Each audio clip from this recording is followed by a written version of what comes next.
Hola amigos, ¿cómo estás?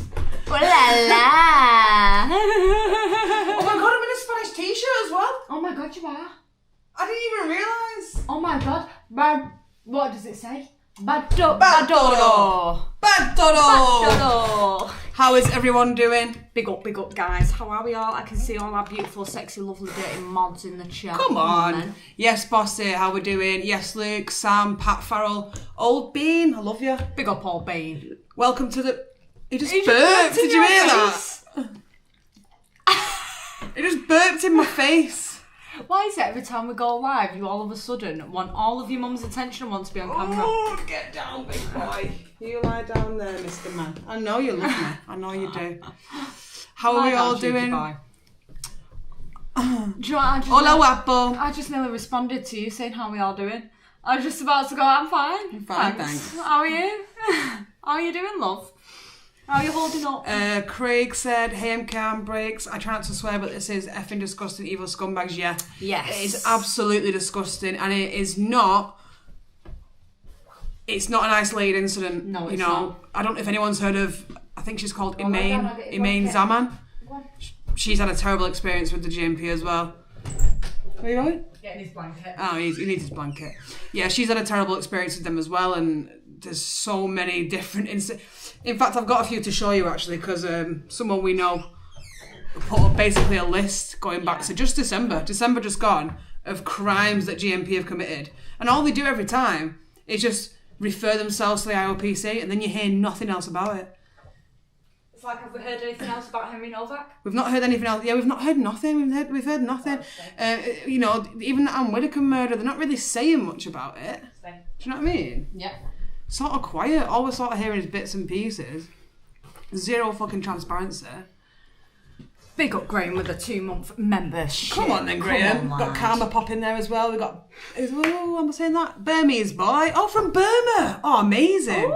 Ooh. Is Burma the place that's also called Myanmar? So it's like Myanmar and Burma? Or am I just... Were you speaking about that? I was literally talking about Myanmar yesterday. It was literally yesterday. Was it yesterday? Yeah. So. Big up, John. How are you doing, sweetheart? Come on, John Ridgway. He's given us 2 kisses. He said a kiss each. A kiss each, thank you. Thank you very much. Who else have we got in? I think I've shouted everyone now. Protest Walks is in. As long as they don't have a pineapple, we forgive you. I love pineapple on pizza. I love it. I really do. Treeford is tipsy as usual. That's all good. That's normal stuff. That about right. That means everything is right. Yes, it does. That means everything is right in the world. I said Luke, didn't I? Obviously, Katie's in the chat. We got D Bozzy as well. Sadistic's Vixie. Oh, Sadistic in. Big up, Sadistic. Big up, sweetheart. So yeah. Oh, no racism or bullying. Okay. I didn't put that rule. I mean, it's not that it's a bad rule. I just don't remember putting that. No racism or bullying. I didn't really manage my channel when I first started. No. Other people did it, and so I don't know what the fuck I'm doing. Right, so pineapple rules. It does, Katie. It does, Katie. I agree. And then also hot sauce with pineapple. Ooh, she does like a hot sauce. There you go, D Bozzy. Sweet and spicy, baby. So I know we're having a laugh and stuff, but this is like really, really serious. Mm-hmm. Like super, super serious. It's just the latest in a line of misconduct that Jim. I can't say the police force as a whole is in my good books at the minute. Yeah. I try my best to think that, they're there to help us and they're there to protect us, but it's just not the vibe they're giving. It's not in my personal experience throughout my whole life, actually. Yeah. They've seemed to have been completely against me. Yep. Even going back to school days. Mm. So I've pretty much got a fear of the police anyway, just embedded. Yeah. Embedded in there. Hey, you. Come away. But then when you hear about all these crimes they're committing as well, it's like, what is going on? What sort of vetting process? Yeah. This particular crime. Let me move on to it. Right. This it. particular crime. So let's have a look. Hi, David. Hey, David. You made it. Sorry, I'm late, David. I was eating pizza. I think we told you 8 o'clock, didn't we? And it's a bit past that. So this is a student officer. It's not even like a proper officer yet. Let me see what Bossy just said. Remember the 219-page report stating police officers protect paedophiles, rapists? Yeah. I mean, did you see the rape gang inquiry? Yeah, it's just absolutely horrific. There's nothing through there for you. Go on, lie down. So this is GMP's statement on the matter, and then I'll show you We've actually got a video of the car chase as well that happened, and I'll show you what Mary Jane, one of our friends from Exeter said, Mary Jane Piper, because she inboxed me with it last night, like near enough midnight or something. And I just couldn't. It's like I can't believe it, but I can believe it as well. It's like it's shocking, but it's just absolutely disgusting. Bravo. They seem to be. I've got sympathy for him in a way, Bravo, but at the same time, I've not been a police officer, but I was in a similar position, and I dropped my uniform because what was happening was wrong. So I just think, it's not like I've not got bills to pay. Yeah. But at the end of the day, you there's right and there's wrong, isn't there? And it's like, I don't know. I just don't understand how you could still be in the force. Like, I'd be looking at my colleagues like, what the fuck are you doing? Yeah. When you see stuff like this coming out, like, as an officer... It's making me sweat. I know, yeah, it is. Mine a bit warm. Is it actually warm? I'm not just like... I thought I was just chatting so much that I've started sweating. It's one of them, like, obviously, when you've got stuff like this coming out, and it's not like it's just the one. Like, it's happening quite regularly, this stuff coming out like this, especially within the Greater Manchester Force, which is quite horrific and quite sad. But how do they then, as officers, expect us as the general public to give them any respect, to respect them as any type of authority, to trust them with ourselves, our lives, our safety, to listen to what they're saying? How do they expect any of that? And then how can they stand there in that position and go, we're all these officers are doing this, that, and the third. Everyone's going to respect us now. I'd be looking at my colleagues like, what are you doing? Come on, GMP. Vixie might be right there. Maybe all the good ones have quit or retired. Maybe that's the case. And HFTCD 25 said it's morality. It is. Morality, you can't in good... Like, I've had to do things in my line of work where I've not enjoyed doing it, and it feels not right, but it was also necessary. Does that make sense? So, like, if I've been working with a patient, for example, and some of these people need to be force fed, you have to, like, restrain them. Yeah. And it's really difficult. It's heartbreaking, but it's a necessary thing to save that person's life. Yeah. Whereas what these police officers are doing, it's like it's the complete opposite of that. Yeah. They're like stepping on our necks and smiling while they're doing it. That's what it kind of feels like. Yeah, 100%. Big up Rob Ross with the fibre. There is no situation the police can't make worse. Yeah. Honest to God. There are two types of cops, the ones that covered up the grape gangs and the ones that are happy to work alongside the ones who covered up the grape. Yeah. How can you do that, man? Yeah. How can you do that? Right, so let me read this statement out for you. So, we've charged a student officer with rape and kidnap of a woman in Manchester while off duty over the weekend. The charges have been authorised by the Crown Prosecution Service following GMP investigation. Mohammed Hassan, obviously, 23, of Asian Pakistani. Oh, they've actually said Asian Pakistani this time, so that's interesting. It pisses me off when they say Asian, because obviously... Yeah, there's multiple different... It's not fucking someone from Taiwan, is it? Has been remanded in custody. He has been suspended by the... Suspended, is that it? Would you not have been sacked immediately? Yeah. Yeah, you would have. Or do they have to wait till the investigation's done to sack him? I bet they have to wait. Oh my God. Oh big up my Holly with God. The gifted Come on, membership. Big up. Well done, David. Oh Make sure my you God. thank Holly. Karma, I'm going to get onto that video actually. The guy who filmed it is one of our mates. Yeah. So I got in touch with him to see if he could send me the clip or whatever. It's called Sideshow Audits. It used to go by... I think it just used to be Sideshow Audits, but now it's Street Sideshow Audits. Yeah. So if you're you like enjoy watching YouTube in Manchester videos or whatever, go and drop Sideshow Audits a follow. He's also on Facebook. And I feel a bit bad for him, to be fair, because He's basically everyone's stolen that video of him, and he's without asking him kind of thing. It's a bit rude. He's not been given any credit whatsoever. Like even mainstream have stolen it. Yeah, Channel 5 stole it without giving him any credit, and it's like. So if you can, go show him some love. Yeah, go and show Street Sideshow Audits. Street Sideshow Audits. Show him some love, my darlings. So he will appear at Manchester Magistrates Court tomorrow on the 11th. So which he did this morning. I'll get onto it. I've got the cabbed. Yeah. Accused of the following offences: oral rape, kidnap, strangulation, sexual assault, theft of mobile phone, and dangerous driving. These charges relate to reports made to GMP on the evening of Saturday the 8th of August, which ended in a police pursuit on the M62 in West Yorkshire. Mm-hmm. The woman was safeguarded at the scene and continues to be supported by specialist officers and support services. You know what that means? Fuck all. Their victim support is fuck all. Yeah. They've still not contacted me from March. They've not. Anyway, so obviously this is absolutely there's not a strong enough word to describe this. No. So we do have an update from Mary Jane Piper, as I said before. He appeared in court this morning. No pleas entered. And maybe the chat can help me out here. I've not spent a lot of time in court. I've been in court a few times, but not a lot. In the stands, obviously, and otherwise. Why would there be no pleas entered? Don't you have to enter a plea? As far as I was concerned, you're supposed to enter a plea, but apparently... If you're being charged. Yeah, apparently no pleas have been entered, and this specific court case, the Crown Court case, lasted 5 minutes. Yeah, it's literally lasted 5 minutes. Big up Dean Bozzy with the kick drop there. Yes! Yes, if you're not following us on Kick already, drop us a follow on Kick. The link is there. We are going to be trying to stream more sort of daily on Kick, I think, eventually. Yes. So, why are we doing this to ourselves, putting ourselves on camera all the time? I don't know. Every second of the day? Can't do this. I don't know anymore. I'm joking. So we do want to do kind of more like that kind of thing, so that could be fun. Yeah. Come on adventures with us and whatnot. So there was no pleas entered.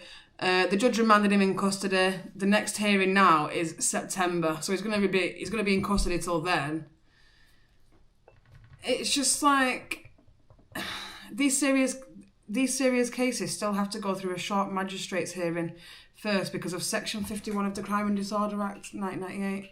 It's a waste of time when the case so that was so that wouldn't have been the plea entry then. So they've had this little one, and it's because of this Section 51. Right, yeah. Big up to Honey Club TV on Kick, by the way. Come on, Honey Club. And so he's had to go to magistrates, do this little one, because of this Section 51 thing. Waste of time, I guess. Mm-hmm. And then he's going to go to Crown Court in September. On 15th, isn't it? Yeah. It's just... I'm sorry, but how does something like this not get treated with more severity than how we were treated for filming something? I know, oh my god! What is that? Honest to God, it's so dystopian. Sometimes I wish I could just bring you guys through the screen to just see, like, how you can't even. It's like hard to even convey how fucked it is because it's like, so we filmed someone assaulting someone else, Ponytail's assaulting people. We filmed that. We got our house raided for that. Phones taken, all devices taken. House turned upside down for filming. Kept in custody for 12 hours.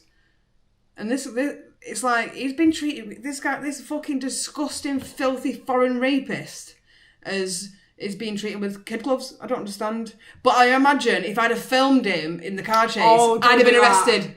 I'd have been arrested, I swear to God. Don't do that. Swear to God. Deep Aussie no mods, let's party in the Kick. Come on, I'm keeping an eye on you all in this Kick chat. So I just want to show you as well. This is just one other crime. Actually, let me show you the car chase first.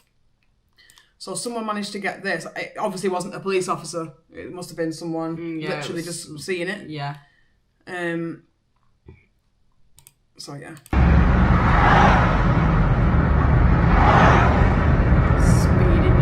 Zooming past. Yeah, it's just all the cars flying past, basically. And that's when the car chase was happening, wasn't it? Yeah, so that's when this guy, what's he called? Mohammed, I don't even need to guess. Mohammed, is it called Mohammed? Yeah. So that's when Mohammed's running away. And this, I'm not sure if someone tagged me in this earlier on, but I have seen it before. This is Iman Zaina.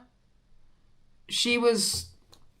I think I can show the video because it's blurred. Yeah. So actually, let me go to her profile. It's a very, very strange case, this one, and it's strange and it's weird, but I think it's fairly straightforward. They've done something. It's fairly to straightforward, but they've made it so it's strange. Do you know what I mean? Well, they've deleted the footage. They've erased that part of the footage. Yeah. So she's been trying to get justice for absolutely ages. I have made the heartbreaking decision to release more footage of my time with Greater Manchester Police. See video below. A total of 4.5 hours are missing/corrupted. After a 4 to 5 hour sobriety period, how will the IOPC explain me getting high again after being fully strip searched? Disturbing footage, a few seconds of every hour I was detained. See the video. So she'd been arrested. I guess she was under the influence or something. Then she's had a 4 to 5 hour period where it's left her system. They've basically put her in a sober cell. Yeah. So, but then you see basically up to like the next day, someone's drugged her. Yeah. Someone's drugged her. Been drugged. Someone has drugged her, 100%. and someone has done something to her, and they've deleted the footage. Mm-hmm. You know. Mm-hmm. Right. Let me show you this. So that's them strip searching her.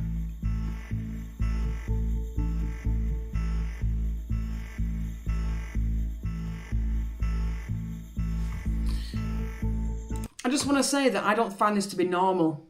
If I've ever been searched by police, it's been private. Like I know that looks private, but it's been more private than that, and maybe with 2 officers, not like loads of officers. I've never been I've never been pinned down and had my pants pulled off by police officers. Whilst pushing my face into the While wall. pushing my yeah. While put like that. That's never. I've never heard of that, to be honest. Maybe I guess she was inebriated. I just don't find that to be normal. Mm-hmm.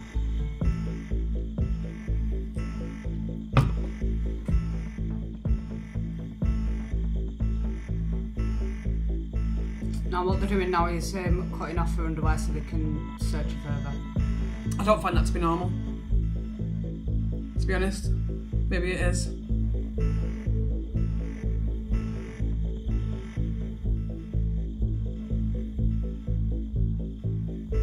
No medical attention, no one checking if... She clearly didn't need to be held down like that because look at how subdued she already is. Yeah. So it's been a few hours now. So yeah, keep your eye on the time here. Because there, if you can see here, around 8 o'clock around this time, 9 o'clock, she seems like she's sobered up. She seems like she's sobered up. She's got a brew at 9 o'clock. She seems like she's sobered up. Now, 10 a.m. clip missing. Now and this then is after the brew. And then in 2 hours, look at that. In 2 hours. This, how it is horrible to watch, Graham. I'm so sorry. It's really horrible. But it's necessary. And this is an hour. Sorry, no, 2 hours. This is now 3 hours now. Yeah, now 3 hours after she was given that brew, after she'd sobered up. Yeah. And she's all of a sudden acting erratic. Sobered up, given a brew at 9 o'clock, and then... There's footage missing up until 10 o'clock. And this. It's not... She's been spiked by one of the officers. Or someone, I don't know. I don't want to make allegations, but it's very clear something weird's happened here, innit? And then load of time missing again, and then it gets to 6 o'clock.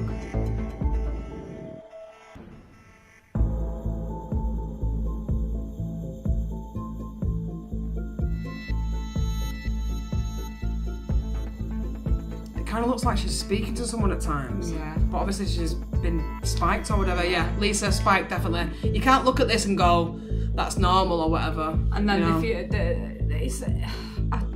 got no words for this one, I've really not. But think about it. We've got, if you've kept your eye on the time, we've gone from like 3 o'clock to 11 o'clock, and this is happening, and no police have got her any help. They've not got her any medical attention at all whatsoever.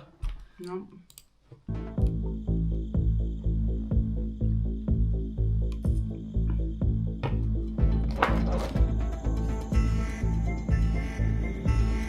It's infuriating. It's now 2 o'clock in the morning. No, it's 4 o'clock in the morning. Rex Sniffer, you are absolutely right. Police have their hands on the best drugs. They're the ones that confiscate it all. 6 o'clock in the morning. This is 6 o'clock in the morning the next day. Still no medical attention. 8 o'clock in the morning.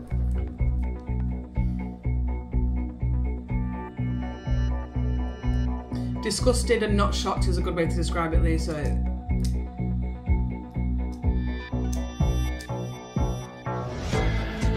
This is now 12 o'clock the next day. 1 p.m. 1 p.m. clip missing.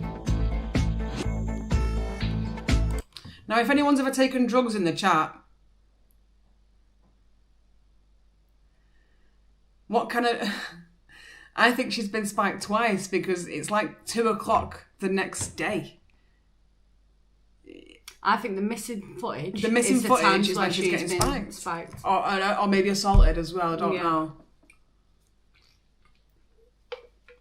Moonraker, no, she's not died. This is her profile. Yeah, she's been still alive. She's been posting about this non-stop. This happened in 2021. There's been no justice for her There's been nothing at all. You know, she's got all the footage. She's got, you know, everything apart from those missing bits where obviously something's happened. Mm-hmm. And she doesn't know what. And she doesn't know what's happened to her. It's horrible. Mm-hmm.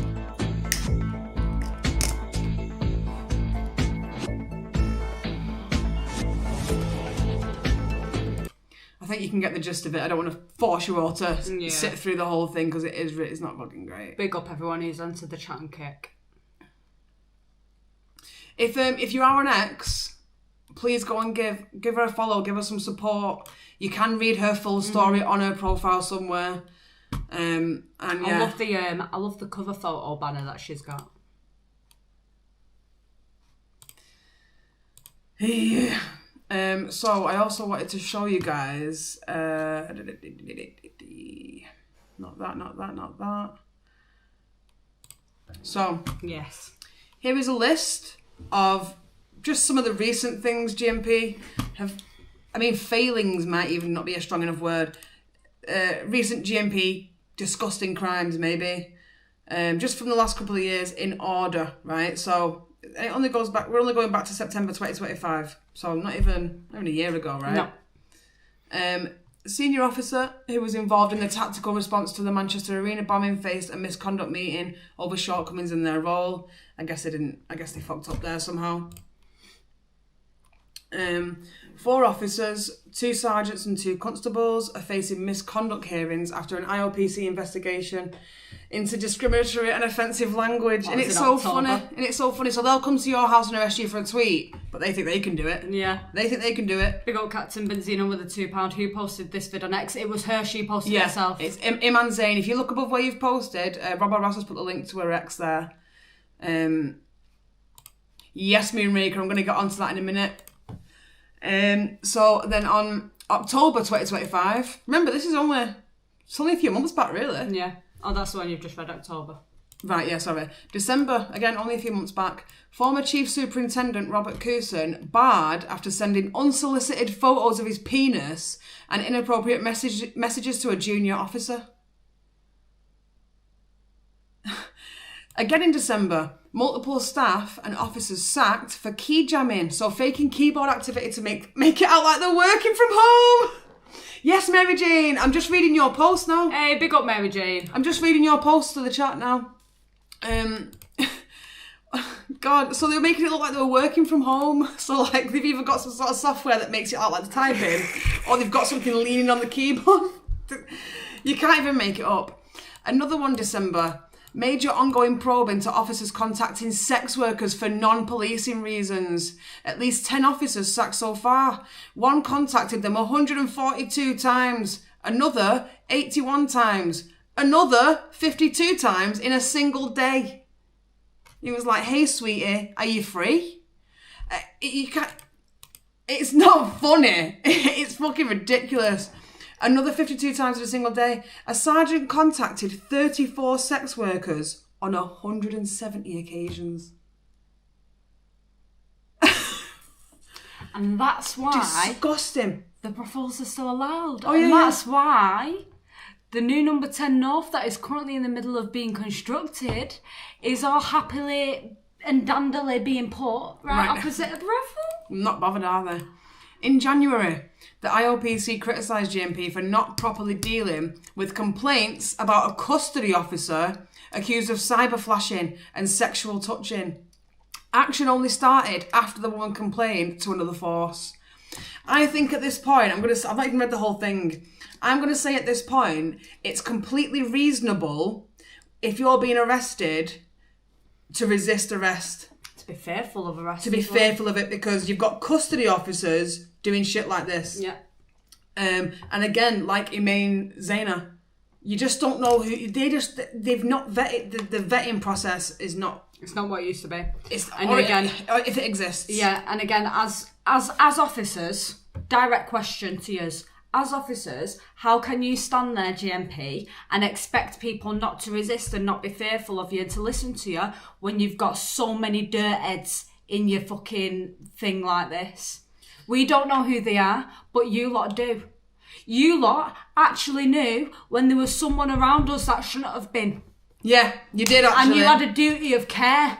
And you didn't follow through with that duty of care. There's plenty of things that you guys keep fucking up on. You cannot stand there and expect people to not resist arrest, especially when they've not done nothing wrong. And you can't expect people not to be fearful of you. And you also can't expect people to have respect and listen to you when this is going on a constant. Yeah, absolutely. Direct message to you, because this is fuckeries. And to the other officers who may be decent people, you need to actually use your voice and use your morality over these people, over these officers that shouldn't be officers. They shouldn't be officers. You need to start ratting out your colleagues. In May 2026, PC Lucy Guy was found guilty of gross misconduct for failing to search a room where a missing man was later found dead, and then she lied about it. So basically, she's I searched that room. There's nothing in there. And there's a dead guy in there. She would have been sacked if she hadn't already resigned. So she saved herself there. It won't go on her, No, she's resigned. Hi, David in the kick chat. May and June, custody detention officer. Again, a custody officer. A custody officer. Dismissed and barred for sending sexualised photos, videos and messages, including a photo of his penis, to a woman. 23rd of July.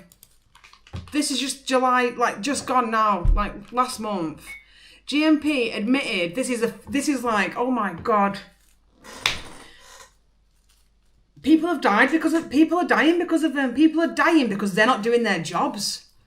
GMP admitted they seized the phones of the Manchester synagogue attacker, Jihad al-Shami, on 2 previous occasions, but never examined them before the attack in October. But it's okay, because the chief constable apologised. Do you know what it reminds me of? Going straight to my No, but wait, hold up. We're sorry. We're so sorry. You're not sorry. And the thing is as well, you've took this terrorist's phone on 2 occasions to examine it, but never did. But you want to examine my devices because I filmed someone else fighting. You guys are fucked. Pardon my language. I'll try not to swear today. And then this is the latest, obviously, August. 23-year-old trainee officer charged with oral rape, kidnap, strangulation, sexual assault, theft of a phone and dangerous driving. But only suspended and referred to the IOPC. Be great if you could just refer yourself to the IOPC. Yeah, it's just like, oh, well, I've just murdered someone, but I'll just refer myself to an authority to investigate. You know what I mean? Are any of these Greater Manchester officers, ex-officers, barred from Manchester, by any chance? For doing this officer will be kept. This guy, Mohammed, will be kept in protective custody. Yeah, he's in protective custody until he'll be in protective custody. Absolutely. Right, now let me just catch up with the chat because I've been talking for ages. I've just been talking for years. I've been talking for ages now. Let me just have a quick catch up with you guys. Quick catch up, let's go. Yeah, so thanks for inboxing me that, Mary Jane. I mean, I saw it just after you'd sent it me as well, to be fair, because I think everyone's talking about it, but it's just like it's Moonraker, absolutely. Biggest criminal gang in Manchester, GMP. Mm-hmm. They got rid of Quality Street and the Gooch Gang and they became the new one. Yeah. Absolutely. Big up Ali with her 2-month membership and Dee Bozzy with the 8 months. Come on then. If you did not need more proof to despise the pigs, there it is. Absolutely karma. It's been going on since the 80s. Moonraker said it's actually terrifying. You know, it is really scary. I mean, I reposted Mary Jane's post here and just with my own little thing because it was like, it's terrifying. When we got raided that day, I mean, obviously you're shocked straight away. It's a big, massive shock and, you know, whatever. It's like a huge shock and when they came, like you were panicking a bit, obviously. Oh, yeah. My instinct was just to be like overly nice, you know, make myself small, not threatening, no trouble, like, because you're fearful that if you even say something back, they're going to do something to you. Oh, yeah. 100%. They're going to do something to you, and that's the genuine fear. Like if you resist in any way, shape or form. Yeah, like even if you like just give a bit of mouth, they just might get a little bit of a power trip and just like do something to you. You just have no idea because you don't know. You can't trust the level of competence in these officers or the level. You can't even trust the morality of them. No, you can't. You can't trust the morality because they're not impartial whatsoever. They're really, really not. It's fucking disgusting. Big up sadistic with the tenor. I'm sick of saying this, but my long dead chief inspector of a grandfather is surely turning in his grave at what has become of the police service that was so proud back in his day. Completely agree. I'm abreast with a fiver. GIMP. Best police force money can buy. Gimps, aren't they? How's that sergeant not blind? 34 workers 170 times. That's some serious blue pill action there. It's a bit mental, isn't it? It's just a little bit mad. Just a little bit. We are policed by consent. We need to remove that consent en masse ASAP. Absolutely. I agree with that. David said, Ozad, if you check out my Brakes Don't Work vid of the protest at Oldham a couple of weeks ago, I think stars on that. The protest was... Oh, yeah. I know what you mean. Yeah. Got you. Got you. Hi, Joe Mama. Joe Mama? Sorry, my chat keeps flipping up, so I'm at the bottom now, guys. I'm sorry. Police have always been the biggest gang. I should go off grid, buy some land and build a bunker. I feel exactly the same way.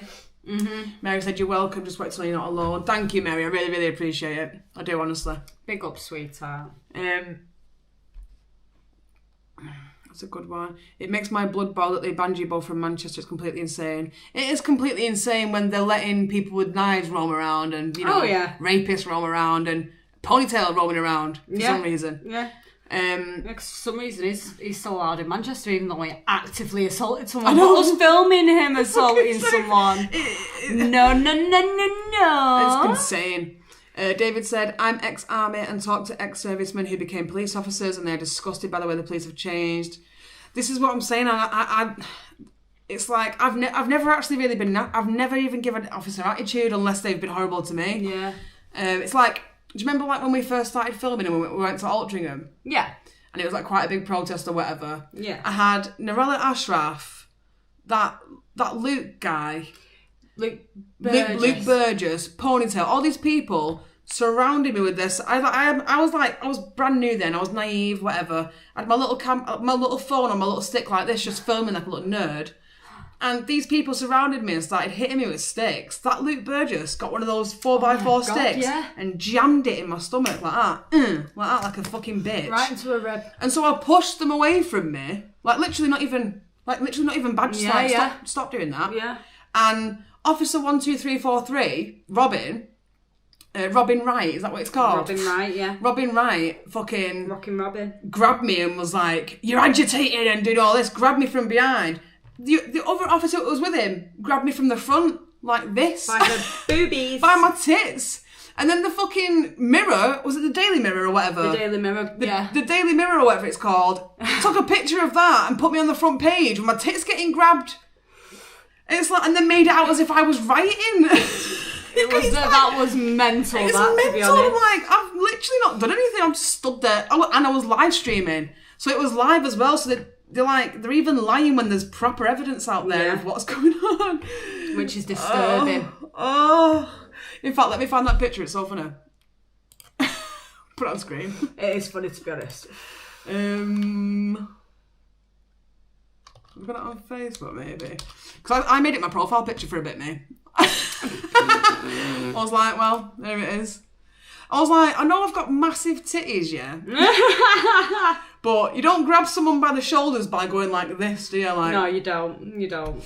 But, you know, and then it happened in outside Selfridges too. Yeah, it did. But to be fair, he apologised. He went, sorry, I didn't mean to grab you by the tits. Rob Ross said Robin wrong. It is Robin wrong. I want to find this picture because it's actually Big so up funny. Mary Jane for popping in on Kick, you absolute legend. Big up, big up. Guys, if you can share out the Kick link as well, as in the Kick video link as well as the YouTube one, just to get some traction to the Kick page, that would be fabulous. Especially with the current and future ongoings. Look where his hand is. Of what's Look at my face. I'm going, that's my tit. That's my tit. That's my tit. And there's But so Robin I got attacked. And then I get grabbed like this.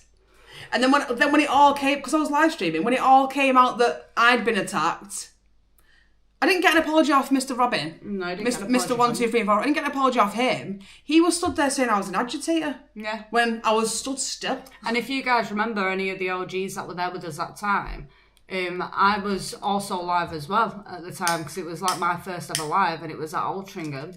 And when it had all happened, I had to come off my live to go onto her live to show the police, to prove to the police that she didn't do nothing. Because they were basically just going off, like Ashraf's word. She just said, she said something like I've punched her or something. I fucking didn't. I'm not being funny. She's a tiny little thing. I would never do that.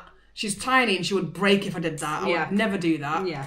I literally just pushed him away. In fact, it was Luke Burgess that I pushed away anyway. It wasn't even her. Yeah. A grown man was like jabbing me with a stick. So, yeah, I'm going to push you away from me. Yeah. You're lucky that's all I did, Luke.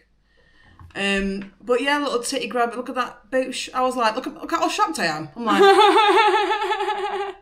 but when it all did come out, this officer did sort of try and make out that he was pulling me away for my safety. But it wasn't really that.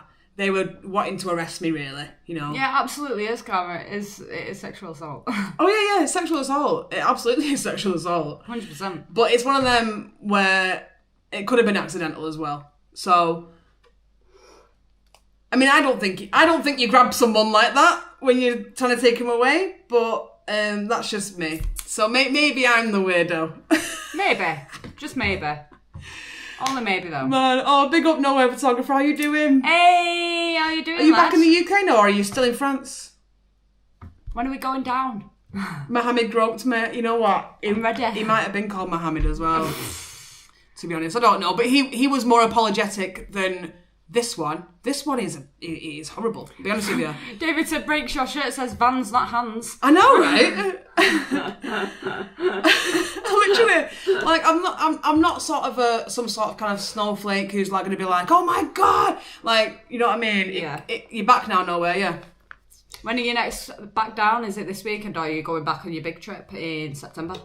Guys, if you're not already following Nowhere Photographer, then please do. He's literally the biggest person out there that's getting everything out about what's going on the coast of Calais right now and what's coming into our country. Yeah. If it wasn't for him being down there, we wouldn't have a clue. We wouldn't have a clue about half the stuff that's been happening. We'd be getting convinced that the boats are stopping and the boats are slowing down. It's so low. They've managed to get it down so much when it's very clear that's not the case. So if you're not following, mainly on X, but he does have YouTube as well.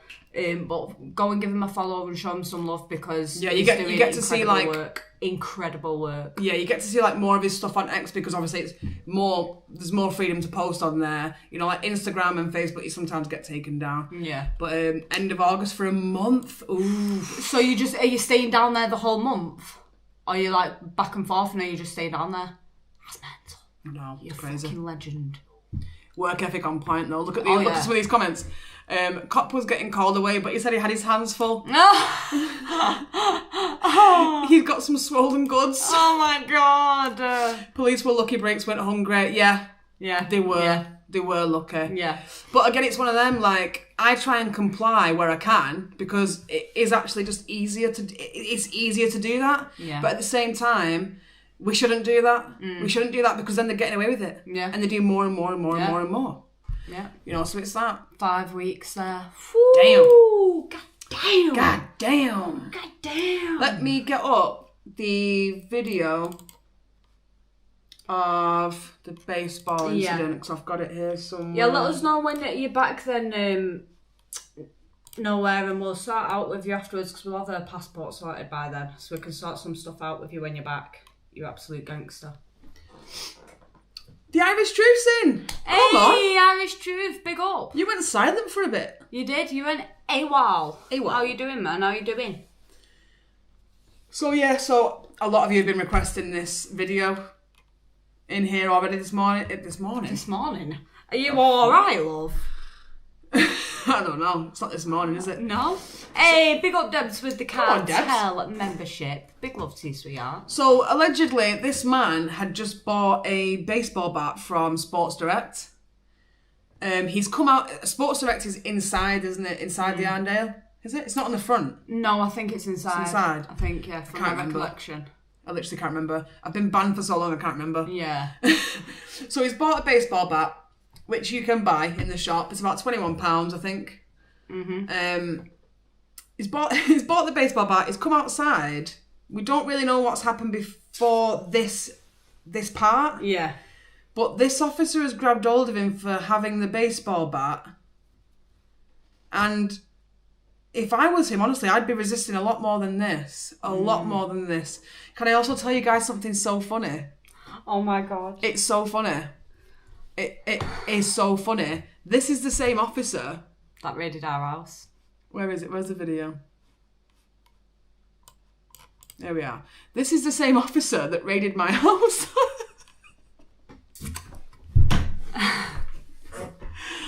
Womp, womp, womp, womp. Seriously, this is the dude. He was one of the ones that came at my door at 6 o'clock in the morning.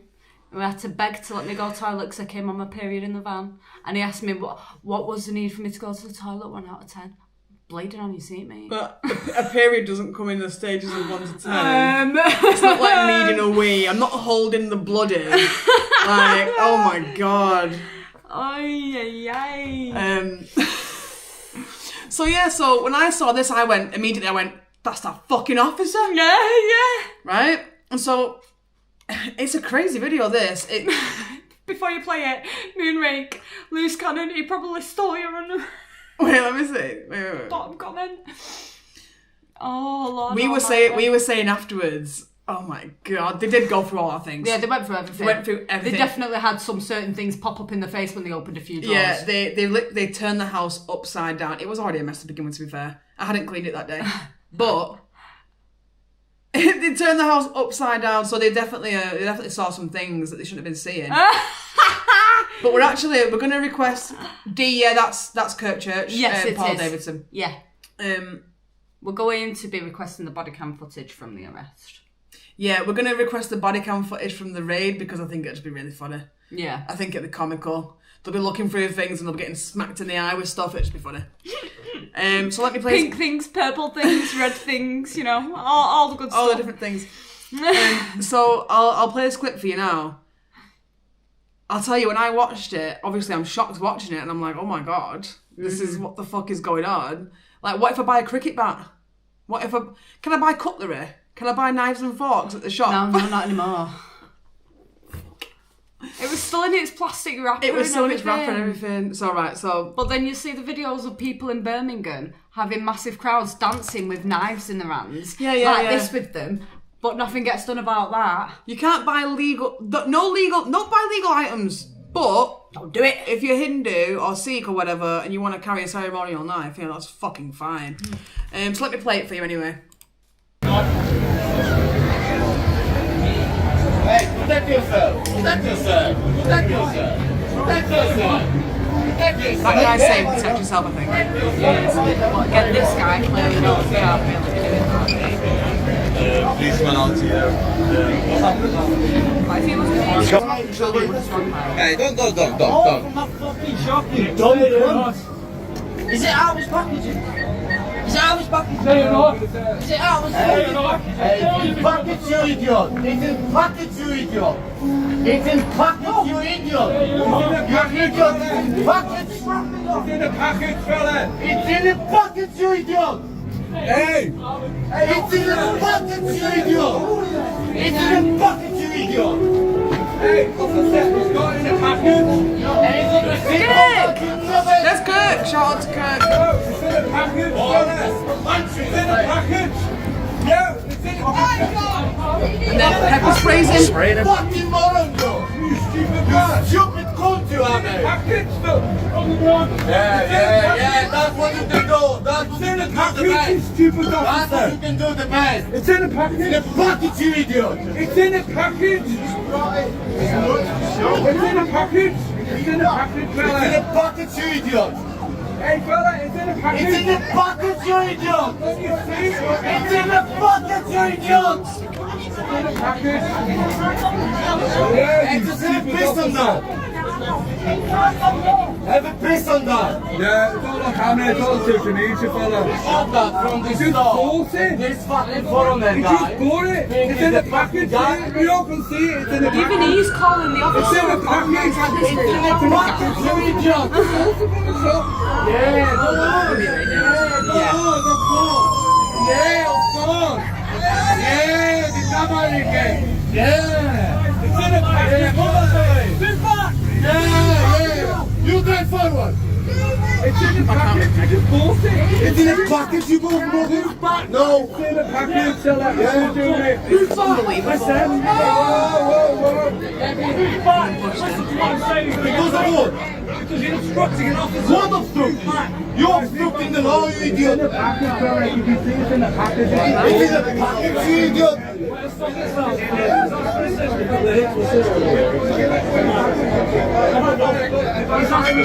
So, officer, you can push the people, but nobody can smash your face, isn't it? That's okay. That's okay. Because they fucking, you know what I mean? They for us, they are for us. And that's never happened. Never in your life happened. Never. When they stole my car, they were like, you need to come to the fucking police station. They didn't. They didn't. This company. Open house, you know what I mean?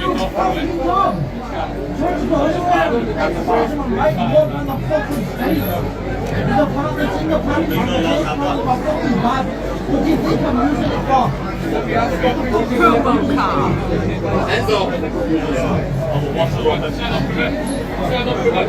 He just bought it from a shop and then bought up the shop. He just said he's got a receipt for it. He's got a receipt for it. Look into the plastic packaging! Look at it. Fucking retard of goo. Wow. Really? Just give me the hand.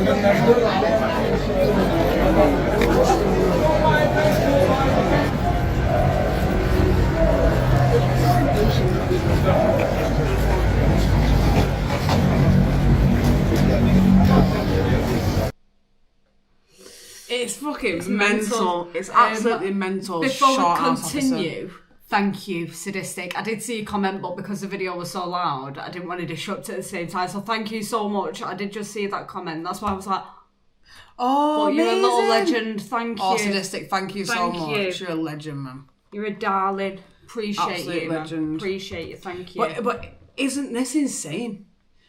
The guy wasn't like, he wasn't being violent. He's holding the back of his hand whilst being and then an officer's coming towards him and he's just like, and the officers got hold of him and it's just like, it's in the package. It's in the... Why have you even got your arms around him? Why has he even got to that point? Someone said, why have you not just asked him to put it in his bag? yeah. I see you've not gone through asking him to put it in his bag. You've not asked him if he's got a receipt for it. You've not questioned him on anything. You've walked straight up to him and grabbed him, which sort of says to me someone's put in some sort of call or report that someone's walking around with a bat and they feel alarmed, harassed and distressed. Yeah. So they don't ask questions then. They just go straight in for it. My thinking was, because I was really trying to figure out what the fucking logic is here, right? Like what the logic is. So my thought was, and I'm probably definitely wrong, and it's a massive stretch, but this incident it probably started for somewhere else. This isn't the beginning of the incident, is it? my thought is, it might be because of the Barclays. I know it sounds weird, but that Barclays has been getting smashed up for like 3 years. Mm-hmm. Since October 7th. Since October the 7th. It's been getting smashed up. Like the window, like it's only just really reopened, hasn't it? Mm-hmm. It's only just really reopened. When it initially reopened, it was heavily guarded by police. Yeah, so it was like the pro-pallies kept smashing it up. So I'm wondering, I'm kind of wondering if maybe Barclays was like, oh, there's a guy outside of a baseball bat. We're bothered he's going to smash the window up or something. Something like and that, again, yeah. such a stretch. But it's sort of the only sort of It's thing. the only thing I can sort of... Someone else must have made a report Yeah. that he's got this bat and they're scared or something. Yeah. Smashed up by who? Smashed up by dirty pro-pally terrorists. Yeah. Big up Sparrow in the kick chat and Oz88 say bottle of water. Bottle of water. Bottle of water. Bottle of water.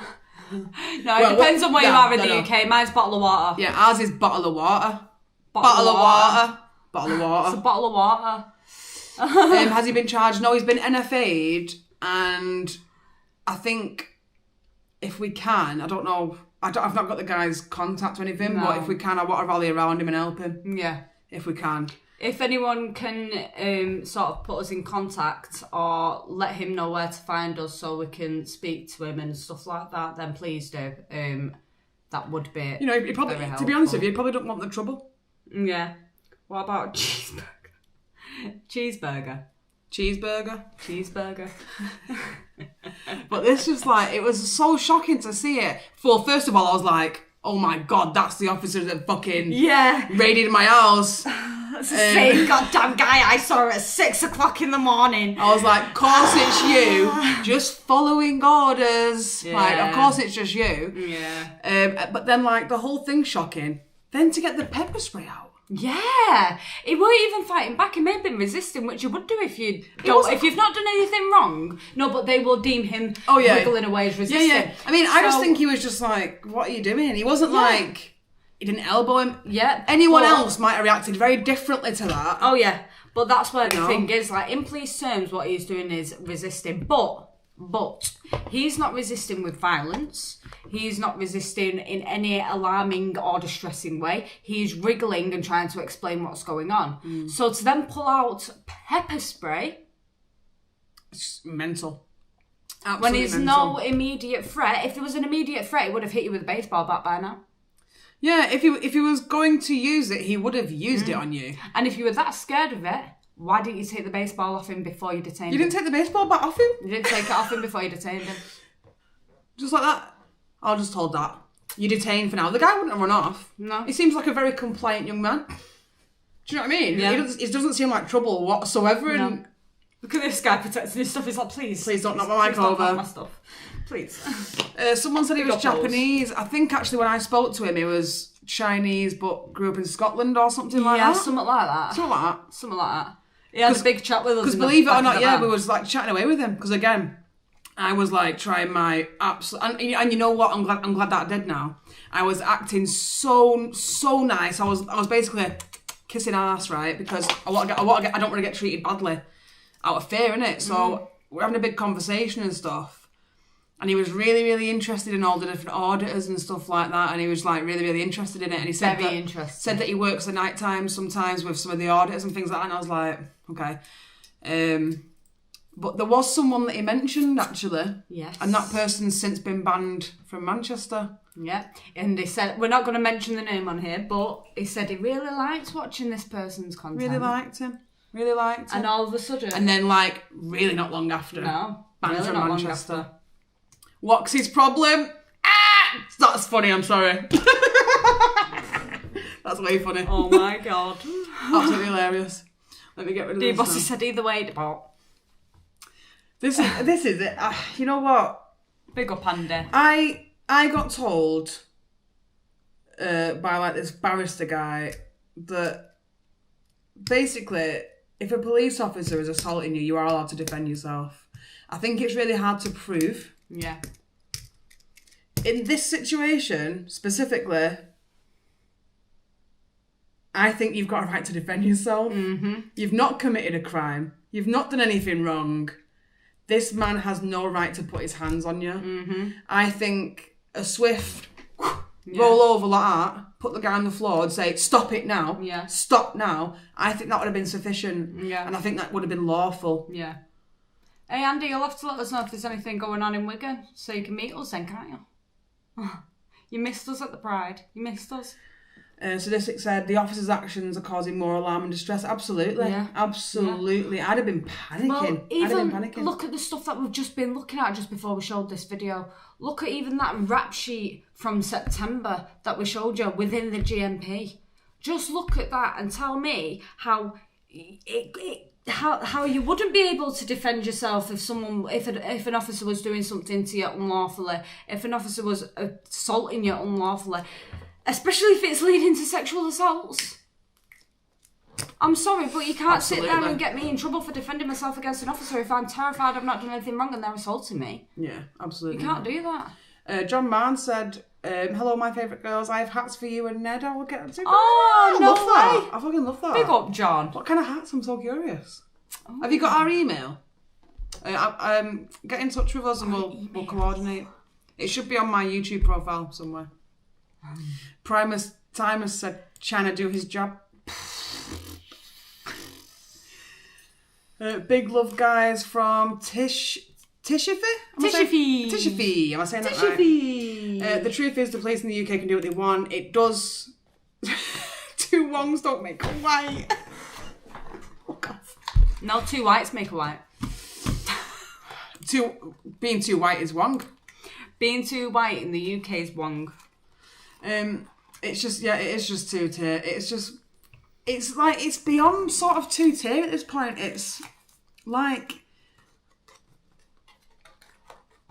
it's like the police force used to be up here, respected, powerful but fair. Yeah. And then now it's like, I don't want to say the IQ has dropped or something. But yeah, it seems like the IQ, like the intelligence of them has just gone down to here. Yeah. And they don't know what they're doing. When we've had to speak to officers and they've told us their intel, and it's just like, mate, wrong. Their intel is so bad. Hey, big up Graham with the super sticker there. So wrong. Facebook. Oh, come on, Graham, nice one. Facebook. One place, one time. Yes.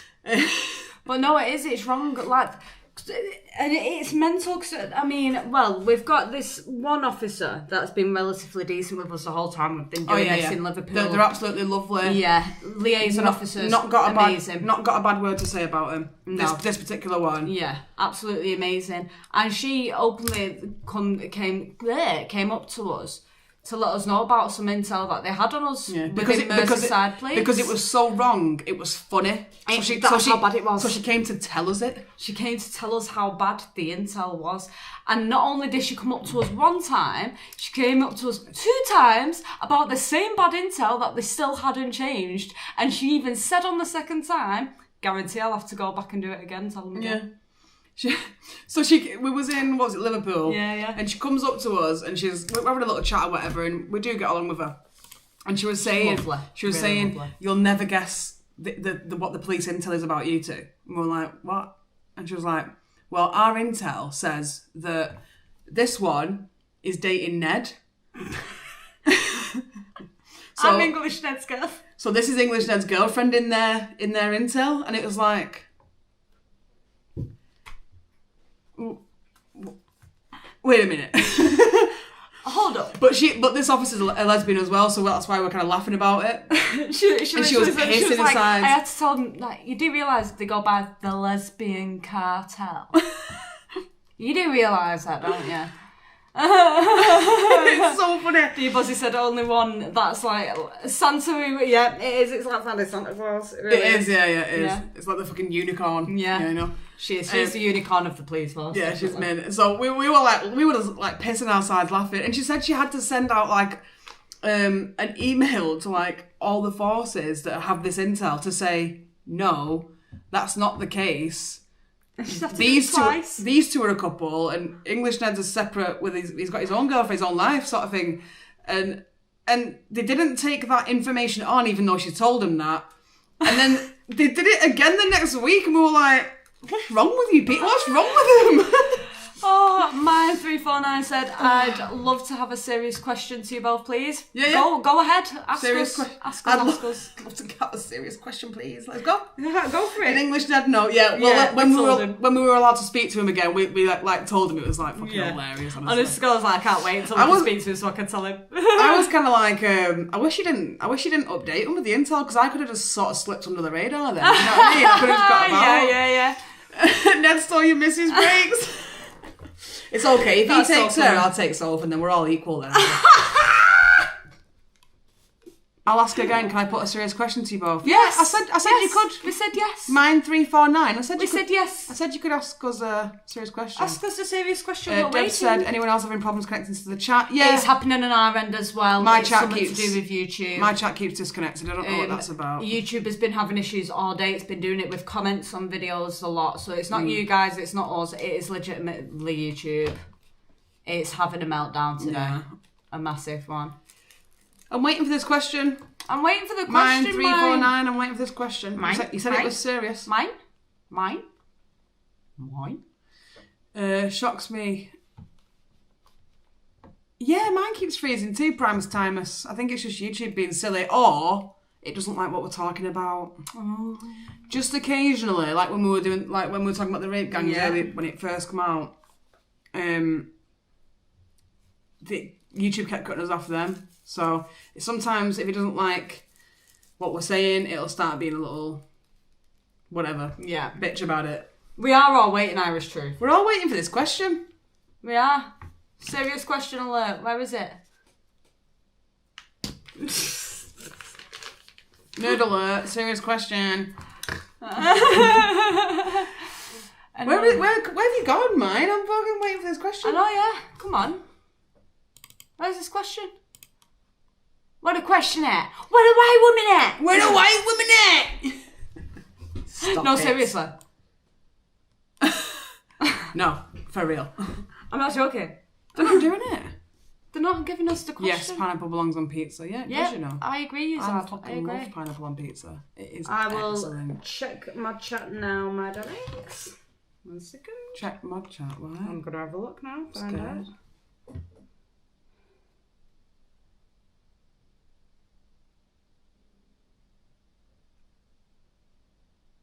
Wow. Oh my god. Oh, wow. I didn't see that. No, I didn't see that either. I don't think YouTube's allowed it to go. Yeah, I don't think YouTube let the comment come through. Maybe that's why we're having chat issues, because we're talking about people. I mean, we're talking about things that, Yeah.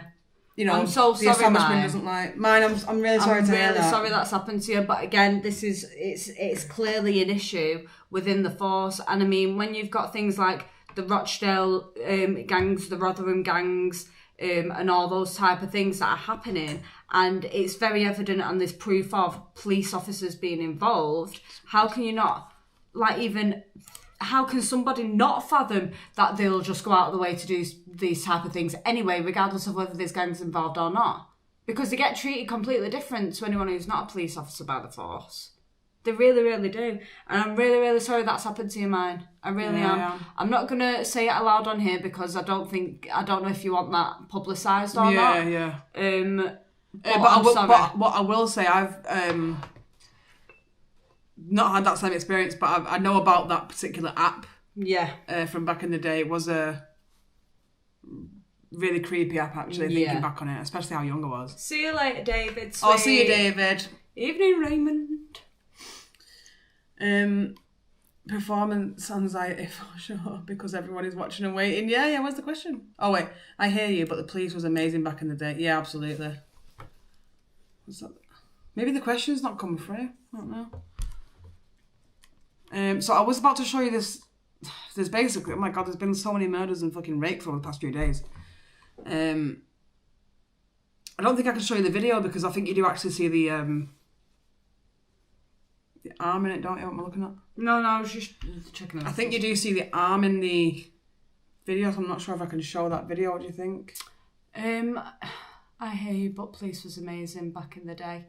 I guess, I mean, I'd say up until the early 90s, not 90s, but, well, yeah, the early 2000s, when all the grooming gang stuff was happening and they were involved, they probably were decent up until then, and you probably had your odd few. But even in terms of that happened to you last year, you said, yeah, it is getting worse. I do see the force getting worse. The quality of the force and the officers in the force are getting worse. Yeah, they're getting very careless. Yeah. It's become more like it's a nothing job. You know, like when you was in uni and you maybe had a cleaning job or a job at McDonald's or something. Yeah. It didn't really matter. That's kind of what that's what these police are policing like at the minute. They're acting like it doesn't matter. Yeah. Yes, Moonrake, go for it. Moonrake, can I ask a 2-part serious question? Absolutely. Is both parts serious or? Big old Captain Benzino. Interference on Mike Graham this morning, Dan. Yeah, wonder what's going on there. Yeah, I noticed that on Dan Mutton as well earlier today. There was interference on that. And you know what? We actually were speaking about it when we were going and getting pizza before. It's very, very funny that all this has happened as well, pretty much straight after YouTube's turned around to all the creators and said, yeah, that's true. Be aware, your shit's going to start getting messed with by your government. Pretty much, yeah. The question is, so this is from mine, I was raped by them. Now my lovely daughter is one. She's on maternity leave. I don't want her to go back. Do I say don't return? Do you mean she's a police officer now? She's a police officer now and she's on maternity leave and she doesn't want her to go back. So do I say don't return? It depends really, because it's like in some aspects, in some respects, if I was on the police force, I'd want to stay so that I could make a difference. Yeah. Or that I could change things or, you know, this, that and the others. But I also don't know if that's even possible to do. Yeah. It's like, do you know what? I bet your daughter's absolutely lovely and I bet she's an amazing officer. But we want the force to be full of those people. We want the force to be full of amazing officers who take the job seriously. But at the moment, the officers are being run by governmental forces and council forces that are not with us. Yeah. They are against the general public. This isn't just, they're just against general public and they're being ruled like Stasi soldiers. They're acting as such because they have to go via orders. And the only thing is with your daughter is, I worry that the time will eventually come when she's told to do something that morally isn't right for her, and she feels like she's forced to do it or she's going to be ostracised, this, that and the third. And that's probably going to stay with her more so than leaving the force if that comes to head. Now, I feel like absolutely she wants to go back, not a problem. But if she is ever at any point made or told to do something that she deems not okay or not morally right, then she leaves. She leaves of her own accord and refuses to do it. And if that does ever happen, we'll be absolutely happy to publicise it and blow that story up. More than happy. Absolutely. If you grab our email, let us know if anything happens further with it. But if she wants to go back, let her go back to the force. Not a problem. It's lovely to have good officers in the force, like we've just been saying about an officer that we do get along with. But if she is ever told or made to do something that she deems morally not okay and just isn't right, then that's when she says no, refuses, and just does one. If they say anything, right, I'm going then, bye. We've got another clip here, and this is something that's happening all too often. All too often. God, how many times have you seen now online street preachers getting arrested for preaching Christianity? God, it's happening way too goddamn much. It's happening an unholy amount. So this young lad's actually really, really lovely. He's quite a young lad, and he's really, really nice. Really, really nice lad. Oh yeah, he's lovely. He is. I've never seen him say a bad word to anyone, to be honest with you. Watching the solar eclipse in my taxi cab. Isn't the solar eclipse tomorrow? It's tomorrow. Yeah, so let me play this clip. Sorry, Sue Ashley just said the government are trying to shut you all down so we don't see the truth. That's literally what we were just saying. They really, really are. That's literally what YouTube emailed us saying. Yeah.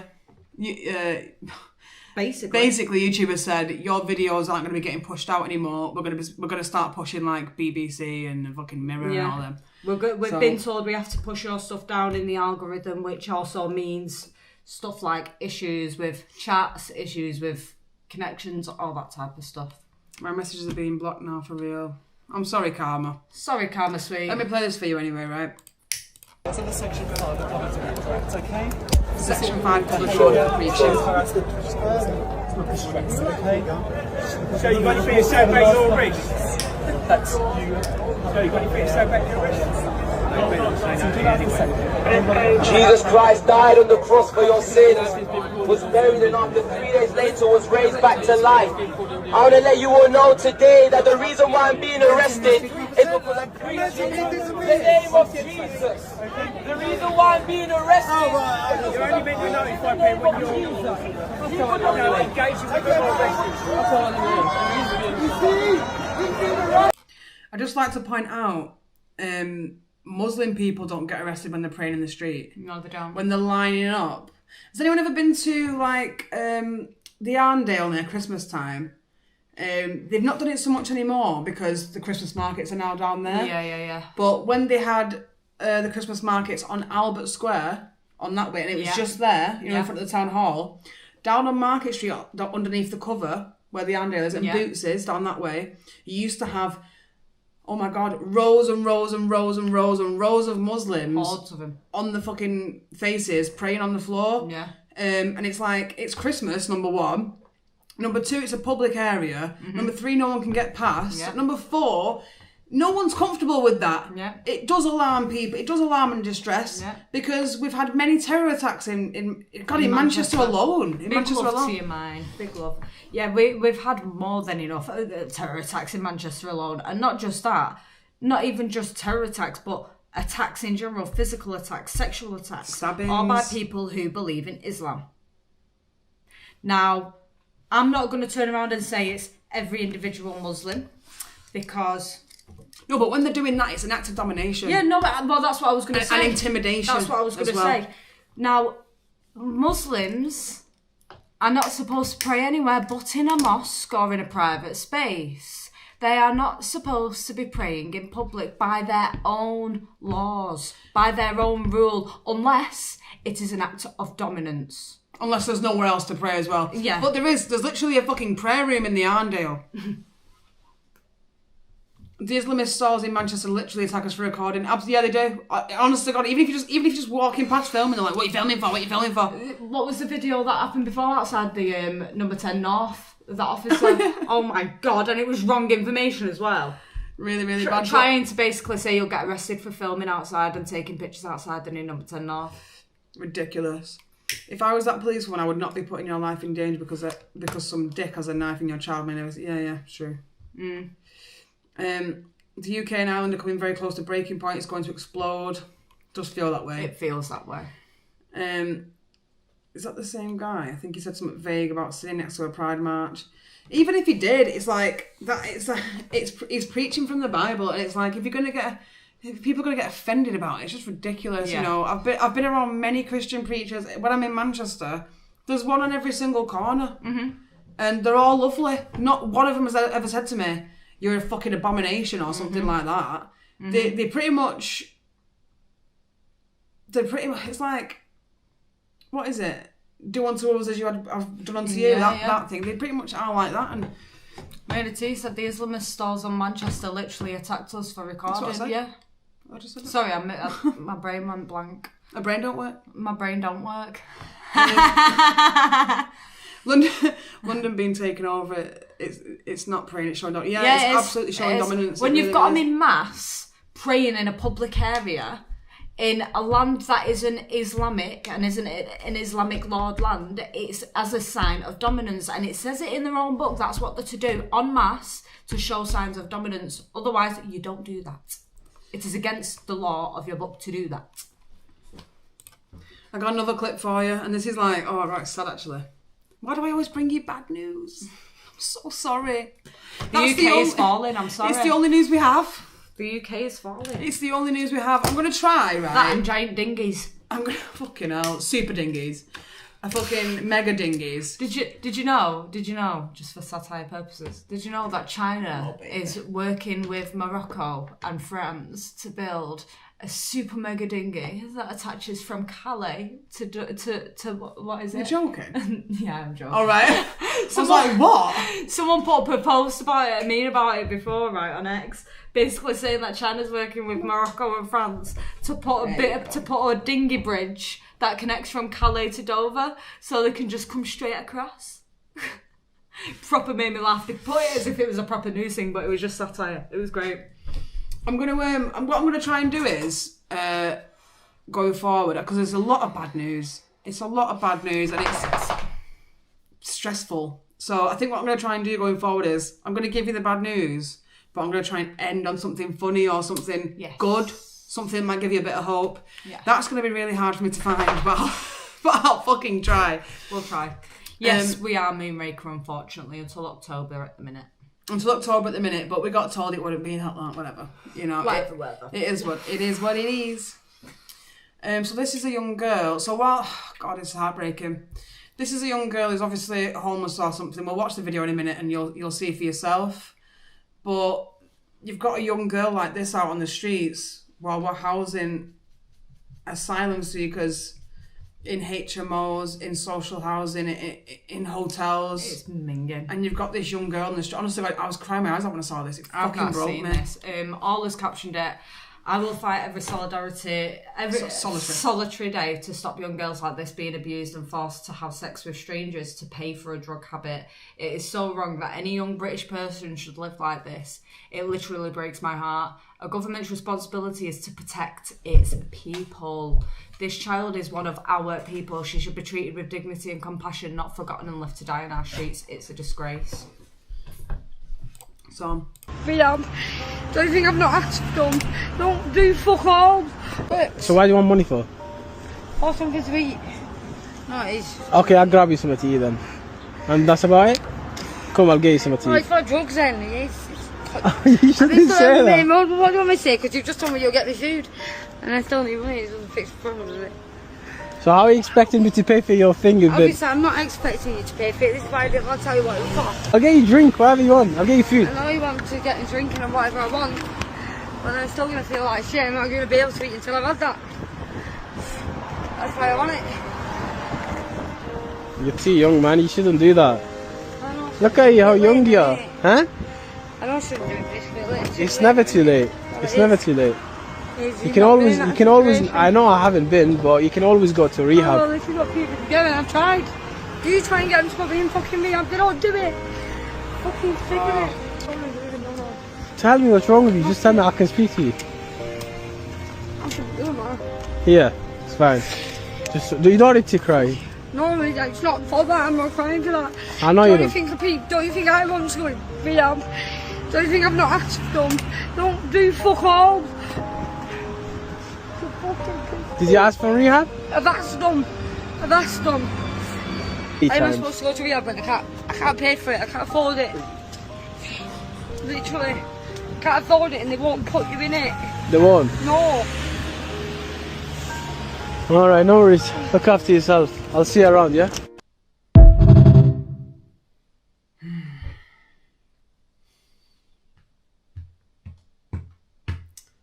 it's heartbreaking, that. Absolutely fucking heartbreaking. So, yeah, I was just about to say that, Sue. Such a vulnerable young girl. And that is not an isolated incident. Mm-mm. Literally, if you go to Piccadilly Gardens at midnight, you will see 5 of this girl. Mm-hmm. It's horrible.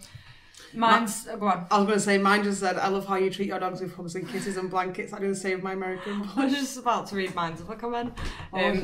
That is the problem in this country. You can easily report something for anything you feel hurts you. It's causing the police to be silly and they're falling for it.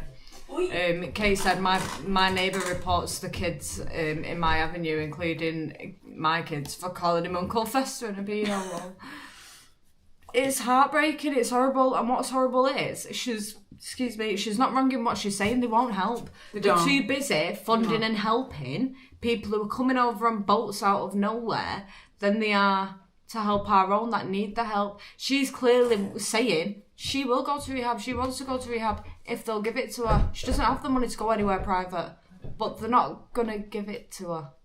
It's just horrible. And even if they do it, it's not going to be the best type of thing unless it's done privately, really. It's horrible. You know, when I was working with like mental health in the hospitals,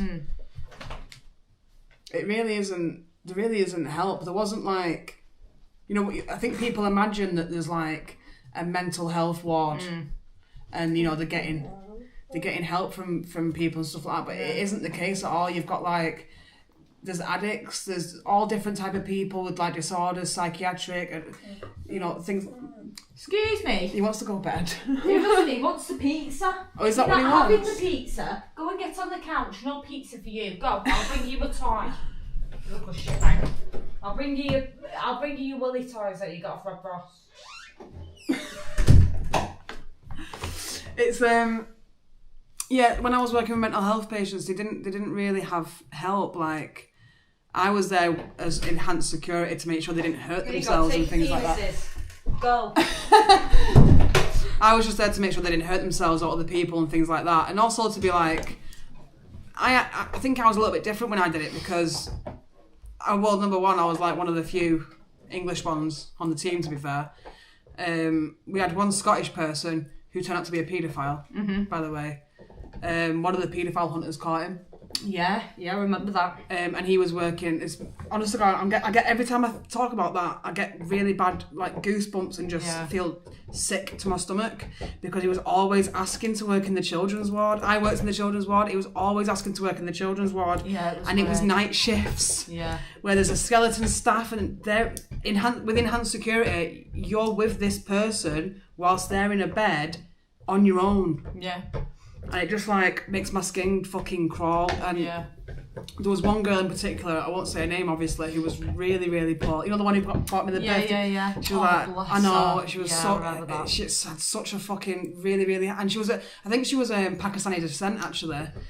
But she had a really, really, really rough time. Her parents were not integrated whatsoever, but she was born here and so she's quite westernized, but her parents weren't, and there's obviously a massive disconnect there. She's not even assimilated with her parents. You know what I mean? That family's not assimilated with each other, and she had a really, really, really hard time. The most vulnerable patient I've ever come across, to be honest.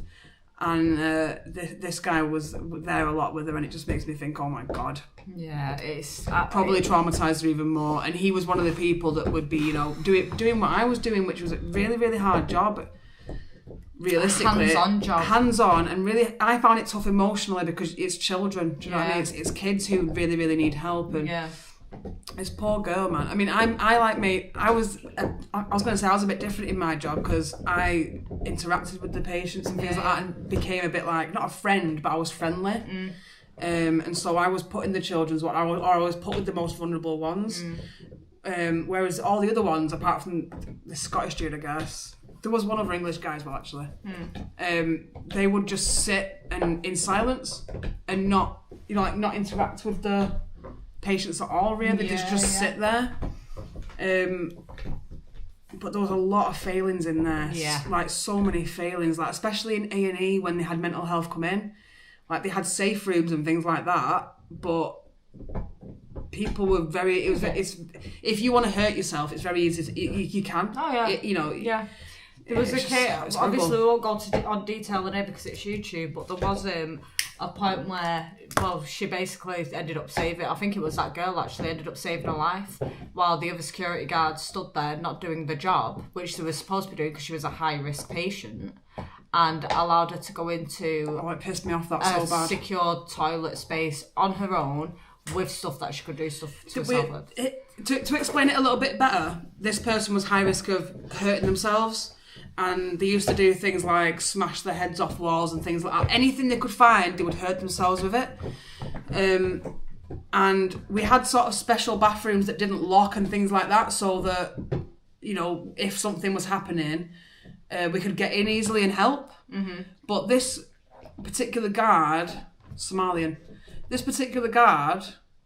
let this patient go into the public toilets in the A&E where they do lock. Now they do come off, the doors come off for that reason, but they managed to do some damage to themselves before I was able to get in there, and it fucking really pissed. I went mad. They didn't bother to check on her, take the door off, no nothing. Nothing. See you later, Irish Truth. And also see you later, Mary Jane Piper. Guys, if you've got X, follow Mary Jane Piper on there. She is currently working on the Met's failings as well. So she's exposing a lot to do with what's going on in the police forces up and down the country. So make sure you go and give her a follow. Have a good evening, Mary and Irish Truth. Big love to you both. But yeah, it's bad. And then something else the hospital does is they subcontract everyone. So it used to be in-house security, in-house cleaning, in-house everything. Yeah. But now they subcontract the cleaning, the facilities, and the security. And so when the security make mistakes, the hospital can't be held accountable. So that hospital never got held accountable for that paedophile working there. And I just couldn't work there anymore. I could not fucking work there anymore. It really, it was emotionally breaking me. I mean, you'll know because obviously you were living with me. Yeah. But there were, Let's put it this way: she was very poorly from how bad it was. It was bad. It made her so poorly. It made me ridiculous. I was going to end up in the bedroom. She genuinely was. That's how poorly it made her. It was really, really bad. And it wasn't even just to do with how hard the job was. It was to do with also the incompetence of the people that were also doing the close security with her, with these patients. If they were doing her job, she'd probably been fine. She'd have been stressed, obviously, and emotional. It's a difficult job. It was a difficult job, but it was rewarding when you were helping these people. I won't say the guy's name, but there was a fucking. I'll never forget him. He was like the best patient I ever had. Yeah, It was so funny. And he was actually related to someone really, really high up in the NHS. Yeah, he was. So he was getting moved from hospital to hospital and he was getting preferential treatment. He really was. It was so funny though. But it was so funny. He used to just run away all the time. To get his hair done. He wanted to go down fucking Curry Mile and get his hair done and go for tea and stuff. And I was just like... They'd go on at her, he's run away again, he's run away. And she's like, it's fine, I know where he'll be. She walks down the road, he's in the barber's getting his fucking hair cut. She's like, it's fine, I'll go and get him now. Getting a Turkish fade. Looking so funny. Funny fucker. But he was mint. But he did get preferential treatment. If he ran off, they went crazy. Yeah, and I was like, mate, he's getting his hair cut. Yeah. Good night, David, sweet. Yeah, it was pretty funny. But next one. Yeah, there's been a lot the past few days. So just for record, I'm scared to put the video in case you see it. Whatever. So there was a body discovered in near the Aldi on Stratford Road in Birmingham. The road was closed off. It was literally yesterday. Yeah. So another body. I'm not sure if it was a murder or we don't know. There's not been any update as far as we can find. It looks like it was outside a church, but I'm not too sure. It does look to be. God knows. Definitely a dead person. Definitely, yeah. But I'm not sure if it's a male or a female or anything like that. It's bedtime. Your pooches want bedcalls, so is my pooch. I thank you for the speech tonight. Love you both. Thank you, mine. Big love, mine. Our dogs are begging to go to bed, so we're going to call it soon ourselves anyway. But yeah, just feel free to email either me or Breaks. Both our emails are in either of our YouTubes, so just email us when you're ready, mine. So a woman's body has been found on the hard shoulder of the M55 motorway. 2 calls were made to police by drivers concerned at the woman, and when police reached the scene, she was dead. The motorway was closed for 5 hours while investigations are still ongoing. This happened on Monday the 10th, so the 10th yesterday as well. So I wonder what happened there. Do you reckon... I'm not sure whether being found on the hard shoulder, I don't reckon it's anything like a suicide or a jump or anything. I think it's been an attack or something that's happened there. I'm not sure because I don't want to be...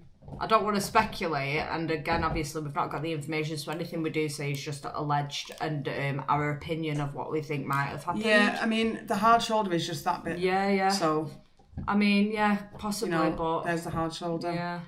I'm just thinking suicide because the 2 calls were made by drivers. Yeah. Because they might have seen her and then gone, oh, there's a person here. But it's just sad that 2 calls were made... And by the time the police got there, she was already dead. Yeah. I wonder what the response time was. We'll have to keep an eye on these that we've shown you, just so we can keep an eye on any updates and let you know if we do find out anything more on them. Lee Atkinson said, I met a homeless veteran in Newcastle yesterday. He was completely sober, so isn't classed as vulnerable to get help. It's horrible, that, isn't it? It's so awful. So to be classed as vulnerable to get help, you have to be on drugs and you have to be an alcoholic whilst you're homeless. Absolutely. But then they won't help you because, oh, well, you're a drug addict and you're an alcoholic. But we can't help you unless you're those things. It's just insane. It's like you purposely trying to destroy your own people. Oh, wait, yeah.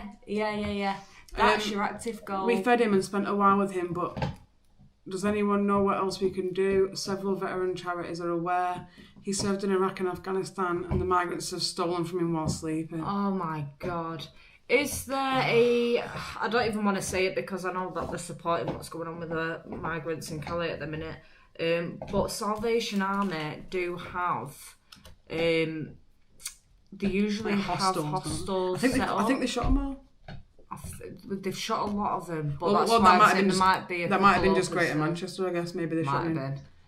But yeah, see if there's anything like that. In terms of anything else, it might be best if you can sort of maybe obviously ask permission from him first, but maybe if you can do like a little vlog type thing of him and show people his story, and maybe see if you can set up a GoFundMe to get some funds together and raise some money to get him even a hotel for the night or something. Absolutely, like that. And we'll definitely help you push that out there. If you want to, like, just have a little interview with him or something, and just maybe send us the footage. Yeah, not a problem. And we can blow it up for you. But it's sad, isn't it? And again, that's not an isolated incident. It's happening everywhere. It's happening so everywhere. Sadistic said, my father voluntarily went to Bury psychiatric ward. He suffered from bipolar depression all his life from the war.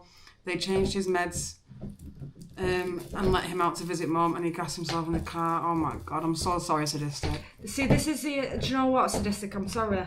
I really am. But this is how bad. I'm not going to lie to you. This is how bad the NHS is. You've got it in your family. Yeah. I've got it in my family. The NHS is that bad. My auntie is in hospital. Will be in hospital on the rehab ward for the rest of her life. She's fucked. Bless her heart. She's fucked. But this is how bad it is. A lot of the nurses and doctors in there don't speak very good English, so the communication's not great anyway, and she's a schizophrenic who can barely speak. So that doesn't help anything. She's also extremely high risk of self-harm and suicide. She runs away. I don't know how, because they put her on lockdown, but yet somehow she manages to keep running away and getting drugs from places and goes missing for hours and sometimes days on end, and they don't find her. How on earth are you not keeping the ward secure enough for these high-risk patients? Just like the one we was talking about with Breaks, that Breaks used to work with, even though he was only getting his hair done, that's not the point. He was meant to be being watched 24/7. Yeah. Having these people on lockdown enough to keep an eye on them and keep them safe. Instead, you're just allowing them to go out. You're then not notifying the people you need to notify outside of the hospital, relative-wise, until they've been missing for hours. So anything could have happened in that time. And she's OD'd multiple times now. Luckily, they've stopped her from, they've caught her in time and managed to sort her out. But she's pretty much OD'd multiple times because they just let her run away. They just let her run away. It's just mental. Insane. It's just absolutely insane. We're meant to have taken sort of great strides in mental health, and we're meant to have taken big advancements and things like that. But it's like we really haven't. We might understand it a little better than we did in, say, the 50s, but we haven't really made strides in how we deal with it at all. No, not at all. Really, not at all. I think girls are trying their best to help him. It's heartbreaking. It's really awful as well, because like when you come across people like this, it's like if I was rich, I'd just sort you out. I'd just help and just sort you out. I just sort it, but none of us are rich, and it's. I know, yeah. Oh, come on then. I can't pick you up my whole self. You're heavy. Heavy boy. You're bloody fat. Katie said my aunt had bipolar depression. She's passed now, old age, not due to it, but yeah, running up streets, stalkers kind of stuff, and then attempted death by jumping in front of cars. Yeah. They just don't care, do they? No. Sadistic said, sadly, I ended up on antidepressants myself because I lent in the car for the weekend. Oh my gosh, I'm so sorry. Sadistic, man, I'm sorry. I'm sorry, it took years not to blame myself because he'd have just found another way. Yeah, I completely understand. If someone's determined to do it, they will find a way. They will do it. And unfortunately, it seems like it's easier when these people are in stuff like psychiatric wards and stuff to just be able to get out and do these things. Yeah, it's... Oh my gosh. This is something else from yesterday. My gosh, we need to find something good for the end because it's heavy. This has been a heavy stream. Yeah. This is the moment of a vile child... Fuck me. A vile child sex predator gets arrested while the victim spends years trying to rebuild a shattered life. The offender often gets more support, therapy and rehabilitation than the child ever will. I think we can all agree that that's what we were basically just saying. Yeah. Victim support is absolutely abysmal. I mean, the police say specialist officers are blah blah blah. Specialist officers where? Bitch, where? Fucking hell. Right, let's watch it. I guess we'll watch it. 13-year-old. My God. Rape of a 13-year-old female which occurred overnight on... This is the moment one of 3 men who lured a 13-year-old girl to a flat where they recorded themselves sexually assaulting her is arrested. You were under arrest on suspicion of rape and sexual activity with a child. The investigation concerns the vaginal rape of a 13-year-old female which occurred overnight on the 30th of September 2023. Paul Maxwell, Kayan Bowler and Jeremiah Jackson approached the girl outside Hammersmith Tube Station before taking her to a flat in West London. CCTV showed the group travelling from the station, while forensic analysis of their phones uncovered a video recording of the horrific incident. All 3 were found guilty following a 3-week trial. Maxwell was sentenced to 12.5 years in prison, while Bowler and Jackson were each jailed for 11 years. The victim bravely told the court she had replayed that day 1,000,000 times, wondering what she could have done differently. But she said the outcome would have been the same. The detective praised her bravery and said he hoped she finally felt that justice had been served. 11 years. And he hopes she feels like justice has been served. 11 years between them. Get out of here. Was it between them? I thought it, but I don't know, I might have misheard it, but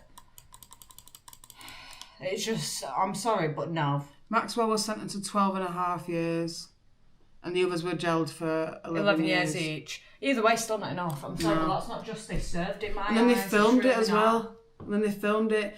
Deport them. I think we should kill them. I think we should hang them publicly. I want to watch them dangling. Yeah. And I'm dead serious. We have to stop being so soft. It's not a bad... Like, even if you're looking at... Take this, for example. If we're looking at it from a Christian perspective, it is completely lawful within Christianity to kill these people. Obviously, the 6th commandment is, thou shalt not kill.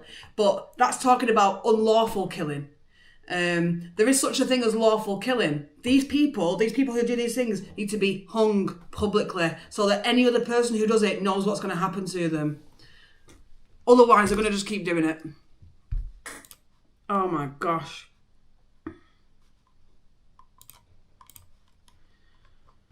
Two bricks smashed the bollocks. Honestly, more than that, that's not enough. Castration is not enough. No. They need to be killed. They need to be taken off this earth.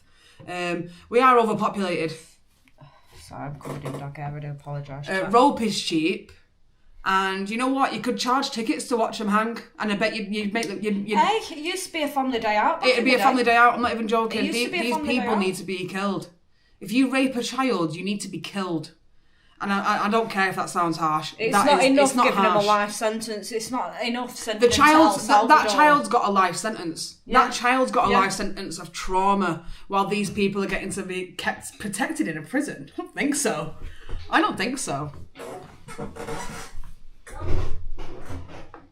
don't think so. Just get rid of that. This is a totally different note. This is a totally different note. In fact, I don't even know if this is appropriate. This is a awful situation.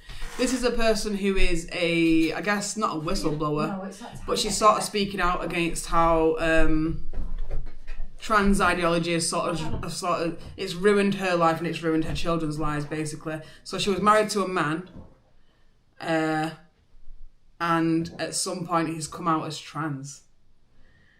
And then he's found a person who will affirm that.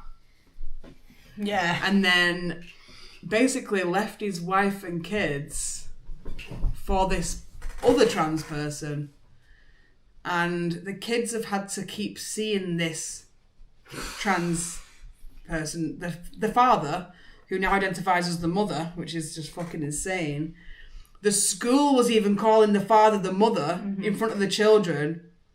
The partner of the trans father is injecting testosterone into themselves in front of the children and walking around topless with the... It's just like, let me read a little bit to you. So, my husband didn't suffer from gender distress. He enjoyed cross-dressing because it gave him boners. When he finally found a woman who was equally turned on by feminising a man and playing sissification/humiliation games with him, he no longer had use for me and the kids. In his own words, I am willing to lose everything. Just think about that for a minute.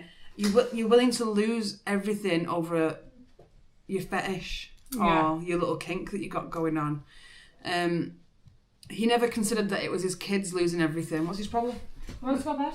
We're not going to bed. Stop. Not time yet. Come on. Not time yet. You have to go to bed on the couch for a minute. Go on. Go on, fat mum. This way. It's fat ass. Come on. Thank you. Not time yet. Here's two pics of our children just before their dad pulled the rug out from under them for his selfish pursuit. I watched the light go out of their eyes that year. I never understood how a parent could prioritise their sexual fetish kinks over their children. Yeah, absolutely. Yeah. Absolutely. Oh, sit down then. Just crazy. Upside down world. The school called him their mother. I lost my mind in school that day. They never made that mistake with me. I'd have flipped tables. They never made that mistake with me again. The schools want to act neutral, but they aren't neutral. They indoctrinate kids with this orthodoxy. My kids were depressed and in distress. I was called to the school about it. We met with counsellors who did the obligatory thing and covered their own asses. My kids have PTSD, I told them what I knew. They didn't do a damn thing. When your kids are in the crosshairs of this movement, you are entirely alone. Yeah, it's crazy, isn't it? Because you are... If you... Excuse me. You're being super silly. No. It is not bedtime. Okay? So you can shut up moaning. Why does my dog run my household? Sit on there. Okay? Look. Now you're in my seat. Okay? Shut up. Do my nutting. Oh, wow. Noise. Someone said, selfish bastard, but at least the kids can grow up without his fetish being paraded around in front of him. Yeah. She said, this is what I told myself. I hoped Texas court would protect my kids, but every other weekend and also every Thursday night, he was with them. They weren't just exposed to his cross-dressing, but also his friends. He moved his partner in with him, and she had her breasts cut off and was walking around in front of my kids, showing her scars, and she was injecting testosterone in front of them. The books and propaganda in the home about transgender sex and about transgenderism were visible to my kids. The F/M testosterone-fueled lover abused my children, leaving them traumatised.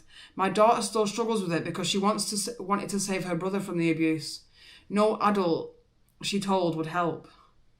When I finally found out it took months for professionals to do anything, it was decided from the start that the cross-dressing and exposure of my kids to all his perverted friends wasn't material. Nobody was willing to say that this would harm my kids. So people are just affirming it and saying it's fine. It's like, it's not fine. No.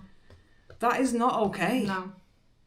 And the thing is, what's horrible as well, because this is so integrated now into the system, even if she wanted to take her kids away from that, as a mother she'd have got in trouble for that. Legally, she'd have probably had the kids taken off her if she does that. It's absolutely crazy. Which is really sad. The final order made the children go to counselling to be groomed to accept it. Wow. So they've had to go to counselling and be told by some fucking prick that actually no, it's completely normal that that your dad is your mum now and all this shit. I fought the brainwashing by telling the therapist what she was doing was unacceptable to me and the kids. It moved the needle a tiny bit, but not enough. When it was time for the therapist to protect the kids from known abuse, she didn't report it as required by law. Wow. We all know that is because transgender activists would have had her job taken from her. Absolutely.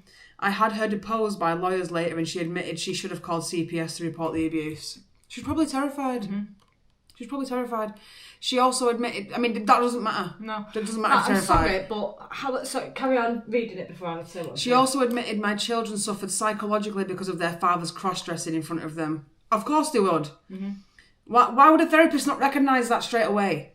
Why aren't more in the therapeutic community saying the obvious? Why are adults protecting themselves, their jobs, bank accounts, and not protecting the kids? I fought for my kids and lost everything, and for fighting for them, the crazy leftist LGBT lawyers who represented their father tried to have them taken from me because I was too Christian and too conservative.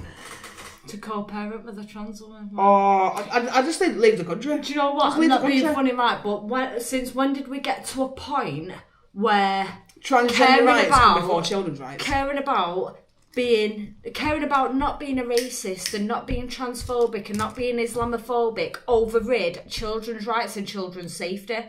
When did we get to a point where allowing men with fetishes to get about children and be inappropriate around children, how did we get to a point to accept that over the safety and well-being of children? When did we get to this point? There you go. When did we fucking get to it? Even this comment, awful situation, I'm glad you mentioned the woman he had was going along with it, because honestly I think it's not mentioned enough. We see it in porn, for example, women wanting to be the dominating partner, like pegging, etc. And she said, that pegging is exactly what he wanted. It was all in their chats that I was able to get a hold of. The desire to be fucked like a girl was driving the whole thing. It's a fetish. That is a fetish. That isn't gender dysphoria. That isn't body dysmorphia. That's a fetish. It's a cross-dressing transvestite. Yeah. And then but what this self-ID we wear thing pink does... on Wednesdays. Yeah, exactly. That's Mean Girls. I know. What this ideology does is it allows people who haven't got gender dysphoria to just... So like cross-dressers, for example. I know there was a fly. Did you see it? Sorry, I was trying to grab it. I fucking caught a fly today, didn't I? Yeah, you did. It allows cross-dressers to wear their fetish in public and have that as an identity. And that's not an identity. It's not even a sexual orientation. It's a fetish, it's a kink.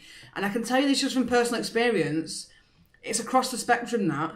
When I was working the doors, when I was working the doors, I had straight men, gay men, trans people, drag queens, all male, begging me to peg them. Begging me to peg them. Mate, I'd be stood there when half of them were saying this. I had a freaking straight Portuguese guy once asking me if I could use my strap-on on him. I was like, what the fuck? Really weird stuff. Really creepy. And it's a fetish. Yeah. It's an absolute fetish. Okay, you're a man, you can't be felt like a girl. Am I missing something? Exactly. Yeah. And Sadistic said, rape is technically worse than murder because at least the murder victims are dead and there's no longer suffering. But the victims of rape will die inside and live with it all their life. That's why they should be executed. Yeah, completely agree. Completely agree with that. And I don't care if this sounds whatever. I think you should publicly hang these people. Not this story, but the previous story we were talking about. Anyone who assaults a child or rapes a child or anything like that. Well, that includes these if they've been abusing the child. If you've been abusing the child, move it on. What, to the rope? If they've been abusing children, yeah? Yeah, absolutely. Yeah. You do stuff to a child, I'm sorry, but rope. Yeah. And I genuinely think a public hanging. Mm-hmm. A public hanging. And charge tickets for people to come and watch it. I'd pay to watch that. I would. Genuinely, I would. Autogynephilia, yes, Michael. Absolutely autogynephilia, that's what it is. That's it. That's exactly it. It's just absolutely insane. So we've had like 2 or 3 murders yesterday. This week has been absolutely heavy. Now, I need to end on something good. Something light-hearted. I need to end on something light-hearted. All right, so this is a picture someone compiled. Amazing. Jonathan, I guess. Wong thing is funny. Yeah. There should be a minimum threshold of physicality to qualify as a police officer. Wait, because read the rest of it. It was so funny. Chihuahuas who cannot impose order by presence and force when required invariably escalate violence to compensate. Yep. Chihuahuas, you know. It's true. Chihuahuas. Because they haven't got the because they can't actually... because they're not... what's it called? They haven't got enough physical prowess. They compensate by being overly violent. Yeah, totally. Yeah. It's completely right with that. I think I know something I can play actually. It's funny, but it's also like, what the fuck? Yeah, I think it'll be good. 1 minute, guys. Let me just get it up. Yeah. Let me find it, because actually, pretty fucking funny. But also, I can clear some up about it while I'm here. So, let me find it. I need to show them that as well. Yeah. I need to show it. They've probably seen it, but look at this massive fucking dinghy. 230 people. Fuck it on one boat, mate. Size of that boat. Well, we're coming off soon, so just wait. Size of that boat. It really scares me as well that obviously you never really see women on the outside. There may be some women in there and some children, but they put them in the bottom of the fucking... They put them like in the thing. Or throw them off. Or rape them and throw them off. Mm-hmm. Fucking mental. Why didn't I save this video? Come on.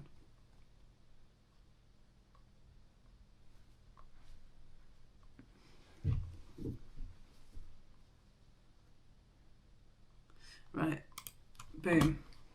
Let me get it. Because actually, a little bit funny, a little bit unhinged. You may have already seen it. This is from Jardine. If you don't know Jardine, he plays drums for Tommy Robinson. He's a legend. He's a legend. He's a really nice guy as well, proper nice guy. You okay? Yeah. She's gone. She left the room. So basically, this was in Bristol. Yeah, it says it right there. This was in Bristol over the weekend, and this lady, Nicola Thorpe, she's a left-wing journalist, but she's all right. She doesn't. Obviously, she's got her own angle of things or whatever, her own agenda, but she doesn't cause any trouble. She comes over and has a chat and whatnot, and etc. She's generally quite nice. I observed her at UTK, and she was fine. She basically does what we do in a sense, but, she doesn't usually get attacked because if she comes over to the right side or whatever, the Patriot side, she doesn't normally get attacked because it's just not been like that. But whereas if we go over to the left, we know we're probably going to be attacked, But this particular instance, she did get attacked. Let me play it for you all. It's quite unhinged. Hey, oh my God! What? You left it, you left it! Hey, yo! Like all these trans activists. Sorry, I was just listening to it. No, yeah. Who, Alex. Sorry, we're just doing an interview, actually. Yeah, I know you are. Video. I know you are. You're just standing in the way of the camera. There we go. I don't care. This isn't a public area. I can come in here, so I am. That's okay. I mean, you can join in if you like. I don't recognise you, so I didn't know who you are. What do you do, Alex? I just go around. I play drums for Tommy Robinson. Having an interview within an interview. I play drums for Tommy Robinson as well. You do? Yeah, I play drums for him. Yeah. Wow. I play the glockenspiel for the... EDL. No. That was good, that was quick. I don't think they even exist anymore today. No, they don't actually exist anymore. So let's not be silly, eh? Okay. What's your name? What's mine? It's none of your business what my name is, but I want to know what you're out here talking about, actually. I'm talking to protesters about why they're here today. Okay, and what angle are you going for? Because I know I've seen your sort of stuff before. Well, then you'll know what angle I go for. I'm a left-wing journalist, and I like to come and talk to people on both sides. Do you? Okay, well, we don't want you over... This is a left-wing journalist! Chill, yo! Get her out there! She's a left-wing! Chill out! She's a lefty! Chill out, yo! She's got a press pass, and she's allowed to be here. Hey, oh my God! What? Get out there, you lefty! Hey, chill out, yo! We don't fucking want to come back!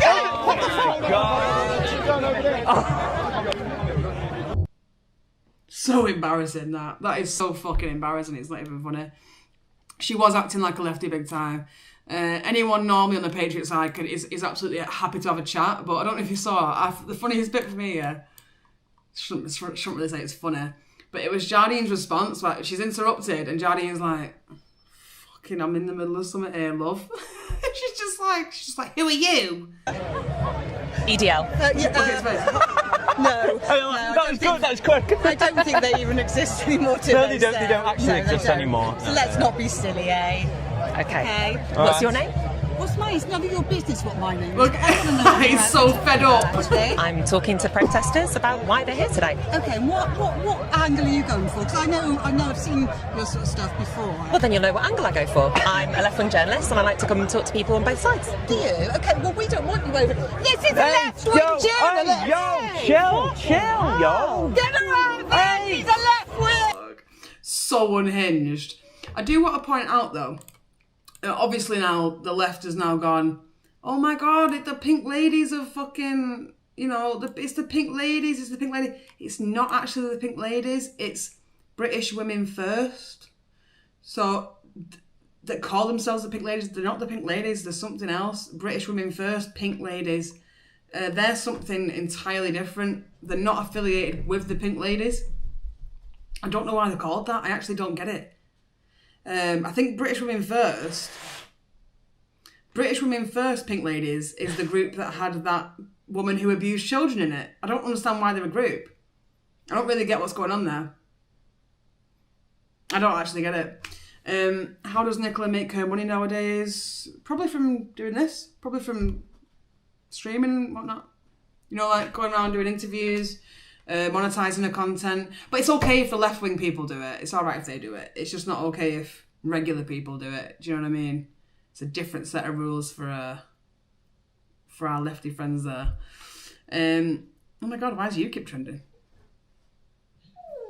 Yeah, they did break. Oh yeah, Sarah, am I right then, Sarah, in thinking it is a totally separate group, isn't it? The British Women First Pink Ladies to the Pink Ladies.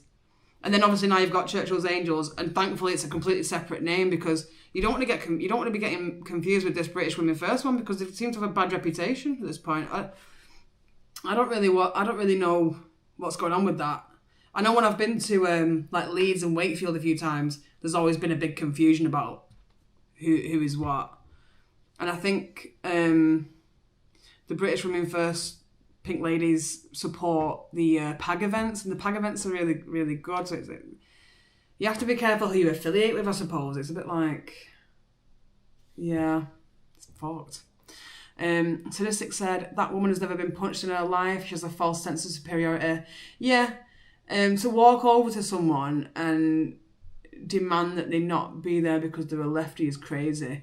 I think, God, I was about to say that maybe I've been a bit like that with mainstream media sometimes, but I've not actually. I don't think. Like if I've seen BBC or something, maybe I've been over and been like, what are you doing here? Telling more lies or something like that. But I've never been like, you must and that's like lunging at them. It's like, it's a bit much. Really a bit much. And she knows she's being filmed. Kind of makes you wonder if she's some sort of plant, Yeah, so I don't really know anyone from this group, to be fair. I've seen them before, but I don't really. D-Bozzy said mod chat. 1 second.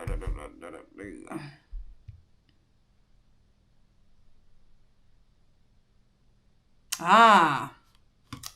Brilliant. Nice one, D-Bozzy. I'll get that up now. I just typed your name in D-Bozzy instead of Discord. I just typed in D-Bozzy into Google.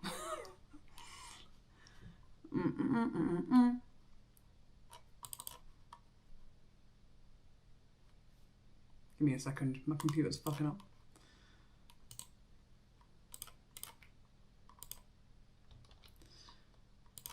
Brilliant. I hadn't actually seen this post, D, so thank you for that. When's this from? July the 8th. God, have I seen it? No, I don't think I have. I've heard about it, but... So, Gemma Mattinson, British Women First, Pink Lady, Convicted in 2013 of 2 counts of child cruelty and sentenced to 12 months in prison. Despite this, she is now a prominent member of British Women First Pink Ladies and is playing an active role in the movement. She regularly attends protests and demonstrations, helps promote and advertise the organisation, and frequently pushes messages centred on protected children. More recently, she has once again faced criticism over her past convictions and tried to portray herself as a victim because of this. How could she possibly do that? She is also actively being backed by other women in the movement. Wow. So what's this, sorry? I was just clearing up I was trying to clear it up for myself as well, to be fair. The British Women First Pink Ladies, etc.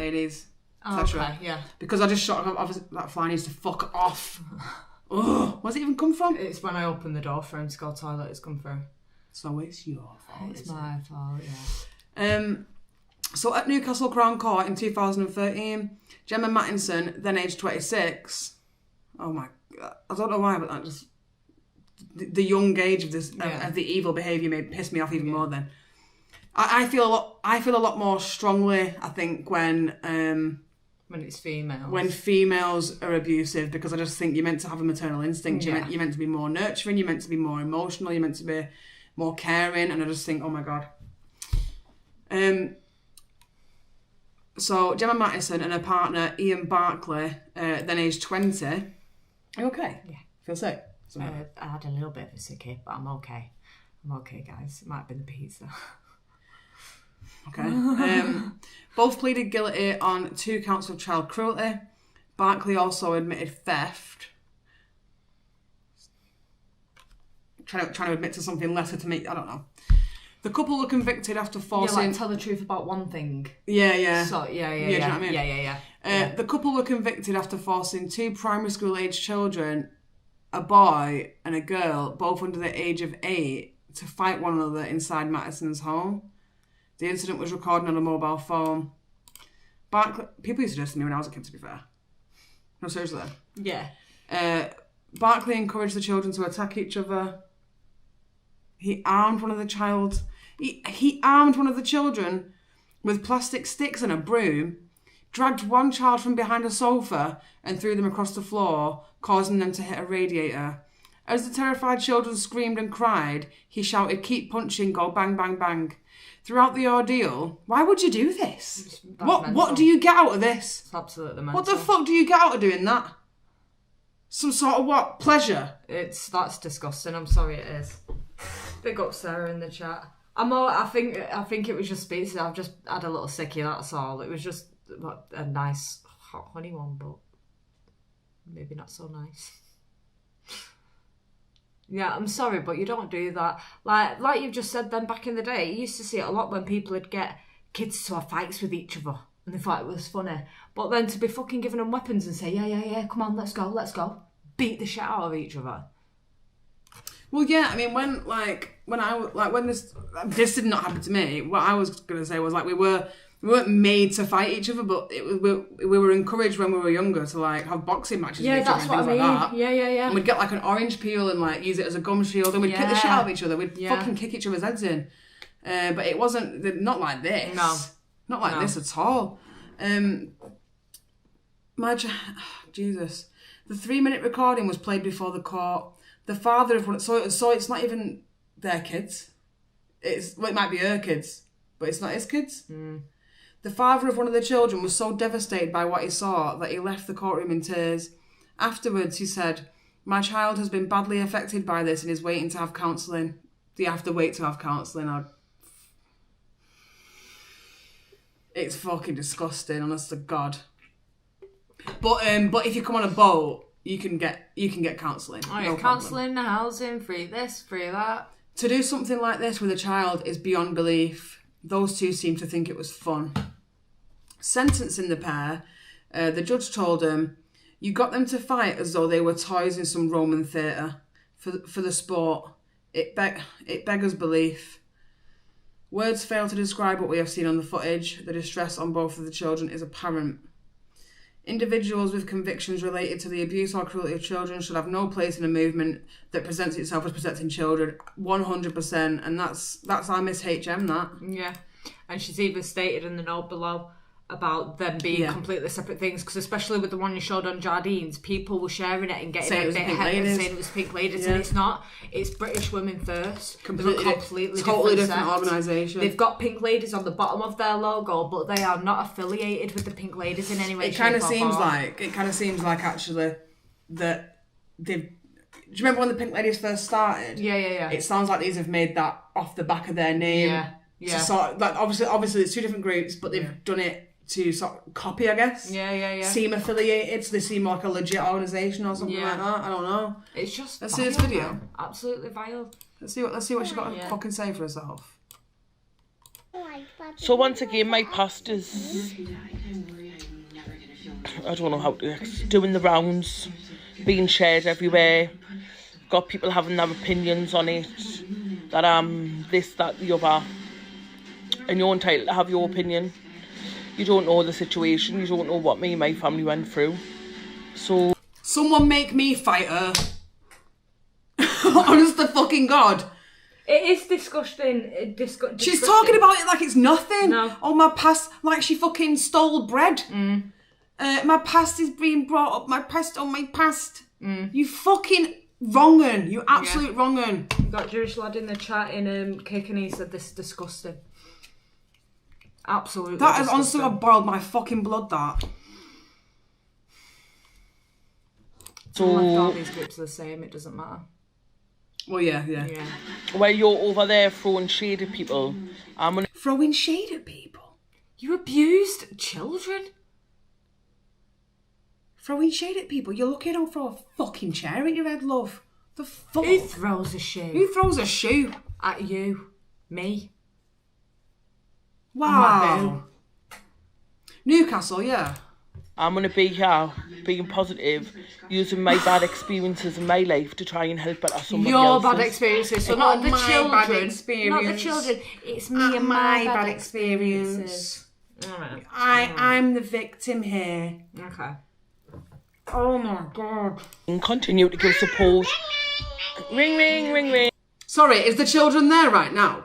Am I hearing children in the background? You're hearing children, yes. How is she even allowed to have children? How is she allowed to have the custody of children? Are we fucking serious? That, to me, is as bad as the police putting the rape victims back in the hands of the groomers. Yeah. What the fuck is that? Would it need to be a woman who gives her the punishment she deserves? Anyone at this point? She hasn't. She's not. There's not been any justice for those kids. No. She's out of jail and she's got kids with her. She's got children in her care. Was your pizza delivered by a foreigner? No, we got it ourselves. It was made by a foreigner, though. Yeah. It was. It was made by a foreigner. Ring and continue to give support, advice, and help to anybody that comes to us for it. So that's the top and bottom of it. I don't expect anyone to agree with what happened. I don't agree with what happened. It's... Explain your fucking self then. Explain yourself. I heard grandma. I thought it said mama. Okay, mama. Okay, let me hear it again.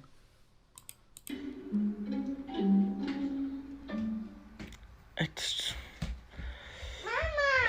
Mama. How is she allowed children? I don't have a clue, mate. Yeah, there's the two different logos. Yeah, just to clear it up for everyone. You probably already know, to be fair. No, there are two separate Pink Ladies movements that are not affiliated with each other. The first logo, British Women First / Pink Ladies, is the group referenced in this post. The second logo, Pink Ladies UK, belongs to a different unaffiliated movement. This clarification is to avoid any confusion between the two. Big up H. Yeah, big up H for that. Oh my God. You know what's sadistic? You know what's great about Christianity is you don't have to offer this person forgiveness. No. If they commit a certain crime like this, they're actually not worthy of forgiveness. People get very confused. Yeah. With the Bible. Because, you know, a lot of people say, like, it's like with the death penalty thing, a lot of people say, well, it's not very Christian, so, you know, you should forgive. And it's like, no, there's laws in the Bible what's it called, the halakha or something like that. Yeah. And you know, there's lawful killing and there's unlawful killing. Lawful killing comes under actually protecting your country from invaders. That's that would be a lawful killing in the Bible. Yeah. Not that I'm encouraging that. I'm just stating what's in the Bible. I can't believe that. I knew there was something. I really stayed out of it because when I went, what was it? I think it was Wakefield, and it was before any of this came out. Yeah. But there was one of the British women, whatever the fuck it's called, British First Women. What's it called? British Women First. British Women First. Chatting away to me. It wasn't any of these people, but it was someone from up there. Yeah. And they were talking about how there's all this trouble going on, and there's arguments going on, or whatever. And I was just like, okay, well, it's nothing to do with me. It's nothing to do with me. So, you know what I mean? Like, I just stayed out of it. But every time I went up that way, we'd be getting told about it. And I'm just like, I don't care. It's nothing to do with me. Argue amongst yourselves. When I've been with the Pink Ladies in London, they're a completely different group. Yeah. And actually, they're all lovely. Yeah. But the ones, the Britain First Women, whatever the fuck they're called, were always volatile, arguing, whatever. Yeah. You know? It seems like they just sort of grifted off the back of the actual Pink Ladies there. Unfortunately, yeah. Where am I looking? To all the left, these groups are the same. Yeah, it is true. What do you need to... Oh, I've read this. Pink grifters. This is giving over my head. I don't understand it at all. Yeah, it's fucking weird, to be honest with you. So, I mean, essentially, there's just this separate group of not Pink Ladies, really, that just use that name, and there's been a person in the group that's abusing children, and she's not asking for forgiveness. She's just saying, I'm the victim here. Yeah. People are dragging up my past. It's like, whoa. Yeah. How out of touch can you be? Narcissist 101. Andy, that's perfect. Yeah. Perfect description. Oh yeah, I will definitely go to her for advice about parenting. Do you know what I mean? I know. Is she a Geordie or a Mackham? I think, I don't know. She sounded like she was from Newcastle to me, so I don't know. Mine said, okay, I'm not a lesbian, but you're convincing me. Oh, I'm sorry. She's quite convincing, isn't she? Look at her. Oh. Boop. I'm allowed to do this. It's my birthday tomorrow. Oh, Luke Toffee Apple said he probably had a wank before he made your pizza. Luke! God damn it. Yeah, Kel, they need to copyright or trademark their brand name, yeah. I think that other groups got around it by calling themselves British Women First, the Pink Ladies, and it's big up to Gemini 420 UK in the Kick chat. It's Lisa D. Come on, 420 She's gang. usually on YouTube. She's come over onto Kick. So she was in here before, earlier on. Thank you. We need to have a mass Xmas and Easter celebration at Marble Arch or Trafalgar Square. I bet if we did it, it'd be stopped by police or by the Muslims. Absolutely, it would There'd be a council, 100%. Well, no, it's even that the Muslims would ring the police and say, like, oh, they're frightening us. Yeah. They started a crusade. They're all wearing St. George's flags. I'm terrified. It's like, mate, get over yourself. She doesn't seem to be asking for forgiveness. Where's that just gone? Though she seems to be making excuses and trying to make us... Yeah, absolutely. Yeah. Absolutely. I follow God's law. Christians have become woke. Well, cough, Christians killed witches. That would have been lawful in the Bible. I'm not saying that's right. I'm just saying it would have been lawful in the Bible. Yeah. I think, So Matthew 18:16. Whoso shall offend one of these little ones, it were better for him to basically chuck them in the sea with a big weight. Kill them. It would be a lawful killing, and I completely agree with that. Mm-hmm. But whoever said that Christianity has become woke before, you're absolutely right. It's as it's become woke. The Church of England, especially. I was just about to say that. Yeah, it's become extremely woke to the point there's quite a few associates that was once with the Church of England who have disassociated with them because of it. Yeah, including other churches and stuff. Oh, thanks. I mean, luckily the church near fucking fly. I'll get it. Luckily, the church near us, it's not really a Church of England church. It's it's kind of its own thing. Yeah, it is. And it's quite nice in there. Yeah, I quite like it there actually. It's not too bad. Not that we go to church all the time or something. But yeah, if you didn't know, it's MKR's birthday tomorrow. She's gonna be fucking 29. 35. Oh my god. 29, not 35. I'm only joking. But yeah, it's gonna be her birthday tomorrow. And we're gonna watch the eclipse. We are. We're gonna go to an aerodrome. We're going to the aerodrome and we're gonna watch the eclipse, and we're probably gonna live stream it. I'm going to try to. Well, I am going to either way. The guy I've been in touch with who's running it's got some equipment for my phone so it doesn't break my camera. If he's able to pass it on to me there, then you'll be able to see the eclipse. If not, then you'll just be able to watch me and her reacting to the eclipse and watch it go dark. Wow! You can see the reflection of it in the glasses. So yeah. Pick up everybody with a happy birthday. Is he a little legend? I know, right? It is a nice way, and it was hard. I think we were gonna go to Blackpool or something, weren't we? Yeah. Do something there, I don't know, go on the rides and stuff, Yeah. something like that. But then we found out the eclipse was happening, and we've got an aerodrome near us, so we were like, we're doing that. I'm not gonna lie to you, that. the eclipse seems much more fun than a Yeah, roller coaster. absolutely, for me, so 100%. That's what we're doing. That is what we're doing. 100%. Happy birthday, Leo. I am a Leo. I'm a lion. She's a lion, baby. A lion baby. So yeah, I think that'll be really, really great.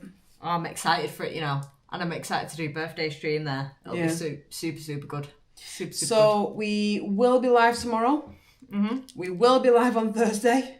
We will be live on Friday. And we will be live on Friday. And we will more than likely be live on Saturday too. Yeah, so you've got a whole week of us. Woo! We'll be live on YouTube and on Kick. Kick will always be the same channel at the Lesbian Cartel. Yeah, just the one channel YouTube between will us. either be Breaks or me. Yeah. You know the score. What are you having for your birthday tea? Ooh, I don't think we've thought about that. I've not thought about that. Well, I'll let you think about it and decide. Oh, I've got to use my brain now. Yeah. Oh, sadistic. Legend. Thank you so much, you little sweetheart. Thank you so much, Juice for later and happy birthday. Thank you. Sweetheart. Thank you so much. Don't cry. Don't cry. Suck them tears back in. Let me spat that cigarette. It'll stop him. Suck it in. Thank you, Sadistic. Actually, you've been a really, really you've been such an amazing supporter of us. You've really helped us out with equipment and Honestly, God, like I always say, we're always so grateful for you all supporting us on the whole journey we've been here, whether you've been here since the beginning, whether you've just joined today. We've been super, super grateful for you, always are, and especially for the likes of the mods who are there day in, day out, even behind the scenes, doing everything they can to help us out when we need it. To the likes of King Chris and Sadistic, you've massively, massively helped us out. To the people that have been helping us out with stuff on the Amazon wish list with the likes of equipment, again, Sadistic and others. You've massively, massively helped us out there. It's helped us with our journey. The people that have been donating via Buy Me a Coffee, PayPal and on here, it's helped us so much with travel. It's given us the ability to actually go to other places we wouldn't usually be able to financially get to be able to show you what's going on. And honestly, we couldn't thank you enough. It helps us so goddamn much, and we wouldn't be able to continue this journey without the generosity of you guys, even just the support from you guys. Every time you turn our streams on, every time you watch our videos, that in itself is such a massive thing. It really is. It really is. And I feel like we've got a little bit of a community. We are. You're like our friends. Little community. Well. I recognise all of you when you come in, and I love it. And it's like right now there's about 114 of you in. And I recognise pretty much all of you. It's pretty incredible. It's amazing. It's amazing that we've got that little community. I love it. Kel said, how far off 25k subs are your breaks? I'm not actually sure. I will tell you now. Let's have a look. Maybe I'm not sure actually. Let me have a goosey's gander and a gander's goose. I'm not sure. She is... Ooh! Just under only 50. 47 away. Yeah, just under 50. What's that notification at the top? I don't know.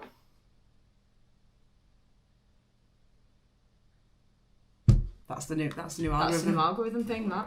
So we've just got an update from YouTube that we've got to accept new terms and conditions to be able to stay monetized. That's what we just got there then. So that means basically accepting the new rules of being pushed down in the YouTube. So actually, this is why we appreciate you even more, because we're about to try and get censored basically.